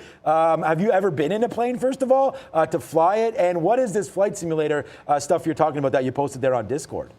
So I a couple of weeks ago, well, maybe not a couple of weeks ago, about a week ago or so, I posted a picture of my flight sim setup at home. I'm a big flight simulator guy. Microsoft Flight Simulator 2020 is my jam. I don't have my private pilot's license or anything like that, but I did want to go to school to become a pilot, and then I chose marketing. Not sure I made the right call there, but whatever. So I spent a lot of time in Flight Simulator, doing my own stuff, and have some content that I've created for Flight Simulator, and spend the odd time on streaming on Twitch for that sort of thing. So Flight Simulator hardware for me is certainly something that is very interesting. I spend a lot of time kind of following that whole space and seeing who's working on what and who's building what from a hardware perspective, and also software. So that's the whole thing. There's a couple companies that I'm really interested in. Honeycomb is my favorite. Flyhoneycomb.com. They've made some really, really nice looking hardware. I don't know. Can I share my screen? Yeah. Okay. Yeah. Give me a quick second here. Let me just share this. All right, here we go. Here we go. All right. So, yeah, as I said, Honeycomb Aeronautical, they make some amazing products for flight simulators. It's all, clamp it to your desk kind of thing. And they are incredibly popular. So popular, in fact, that, they really, they struggle with keeping, enough stock available just because so many people buy their products. A little bit on the more expensive side. But if you're looking for, kind of like that,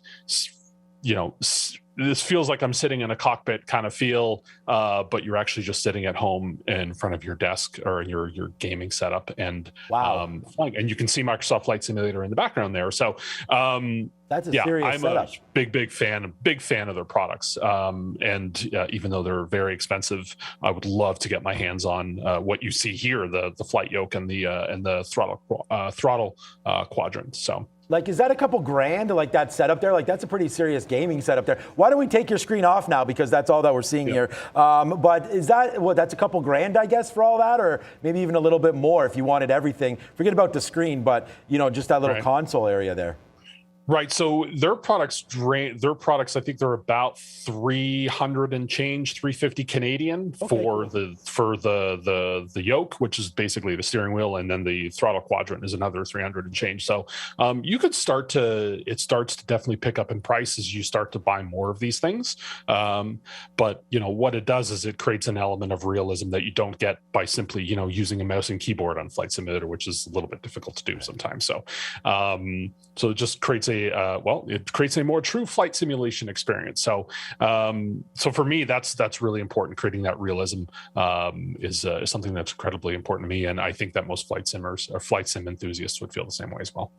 Two things when it comes to that. Like one, obviously, we talk about realism. We got to talk about metaverse a little bit because certainly that will be a big player as well. You talked about Microsoft Flight Simulator being a bit of a play. I also have a bit of a hopeful Christmas gift for you. If you're into flying planes, I have a cousin who he's flown everything. Like he's flown cargo, he's flown commercial, Nice. he's flown private jets. He actually does instructions, a lot of instruction now in simulators. So hopefully maybe we can hook that one up for you and get him like the actual pilot training simulator. Talk to me after because I think that would be cool.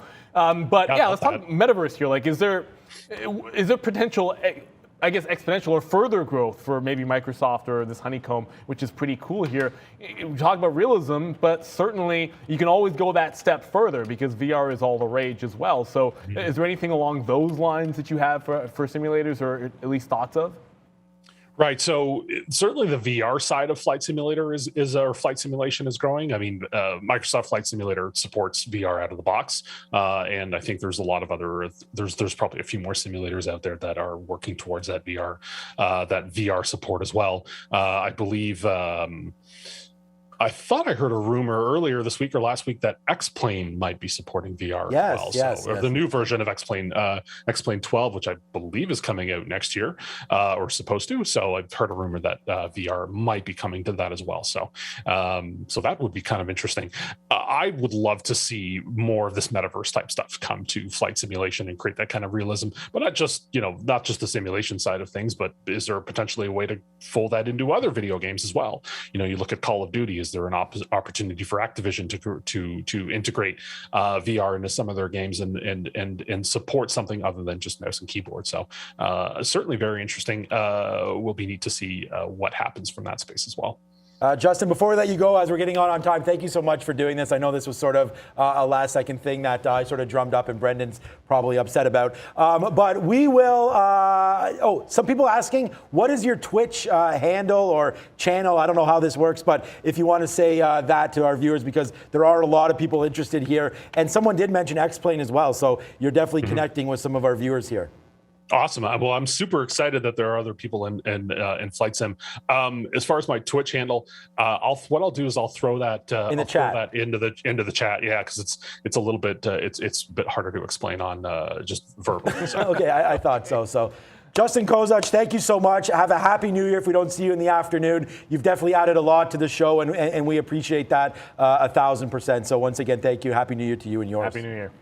Yes, if I could just, I know that we have to flip to market movers, but I just want to say thank you so much for the opportunity to talk about all of this stuff. I mean, I could talk about this for hours. I don't know if I'd be able to do that every single day. So thank you to thank you for the opportunity to talk about this, and thank you to everybody. I see all the comments. I can't always reply to it, but I do appreciate all the references to Jeff Bridges and the Big Lebowski. Blown away, the dude. Definitely abides. So thank you for all that. And thank you for all the funny comments about, Game of Thrones and the hair and all that stuff. It definitely makes my day. So appreciate that. All right. Ciao, Justin. Thank you very much, man. All right. Look, Jeff Bridges, man. I'm a movie guy as well. So Jeff Bridges Blown Away. That's not even that good of a movie, but it is Jeff Bridges. We got to get to Ms. V because we're not missing out on this one. What national day is it? What day is this? Come on, son. Hey guys, thank you so much for all the support on the chat, all the wishes. Thank you for all the super chats, for more than 2,000 likes today. Guys, we're so glad you're with us. Thank you for spending another year with us. And I know some of you with us from the beginning, some just joined us. We love you all. Please stay with us. And I wish us all a wonderful 2022. Join Prad and me for the last Market Movers of 2021. And of course, Happy New Year to all of you. There we go. Yeah, nice little graphic there. I like that there. Happy New Year's to everybody. There's more stuff happening here. Okay, I think it's maybe on loop at that point. But that's a great graphic. Thank you so much. Happy New Year's to you as well, Miss V, and to everybody watching. Of course, we are coming back at 2 o'clock, and then that's important because we're doing our Q&A. So you can have a Q&A with everybody, but not Justin. Well, maybe we get Justin on too. I don't like. I'm just like what else Justin is said, we're just spitballing right now, baby. So we're sort of taking on multiple hats here today as the show goes on, and it was a good one today. So I'm really happy. Glad to have Neil back as well, and Market Movers getting ready to rock and roll, my man. Yeah, we'll get locked and loaded. Trader Premarket Movers are gearing up to go. She's got the green. The market's trying to hold it up, but still plenty moving, and we're going to send you right over to Trader Premarket Movers. Kick it, Market Movers is here. It is the final day of the week, final day of the year, New Year's Eve. Let's go, Miss V. How are you doing today? Market Movers in the building. Market Movers. Let's go. Guys, thank you very much for joining us today. Please, as usual, be active on the chat. Ask us anything. Give us New Year like. This is the last Market Movers of 2021. All right, Brad, how's your trading going today? So far, so good, Miss V. How about yourself? Yeah, I'm kind of on a holiday.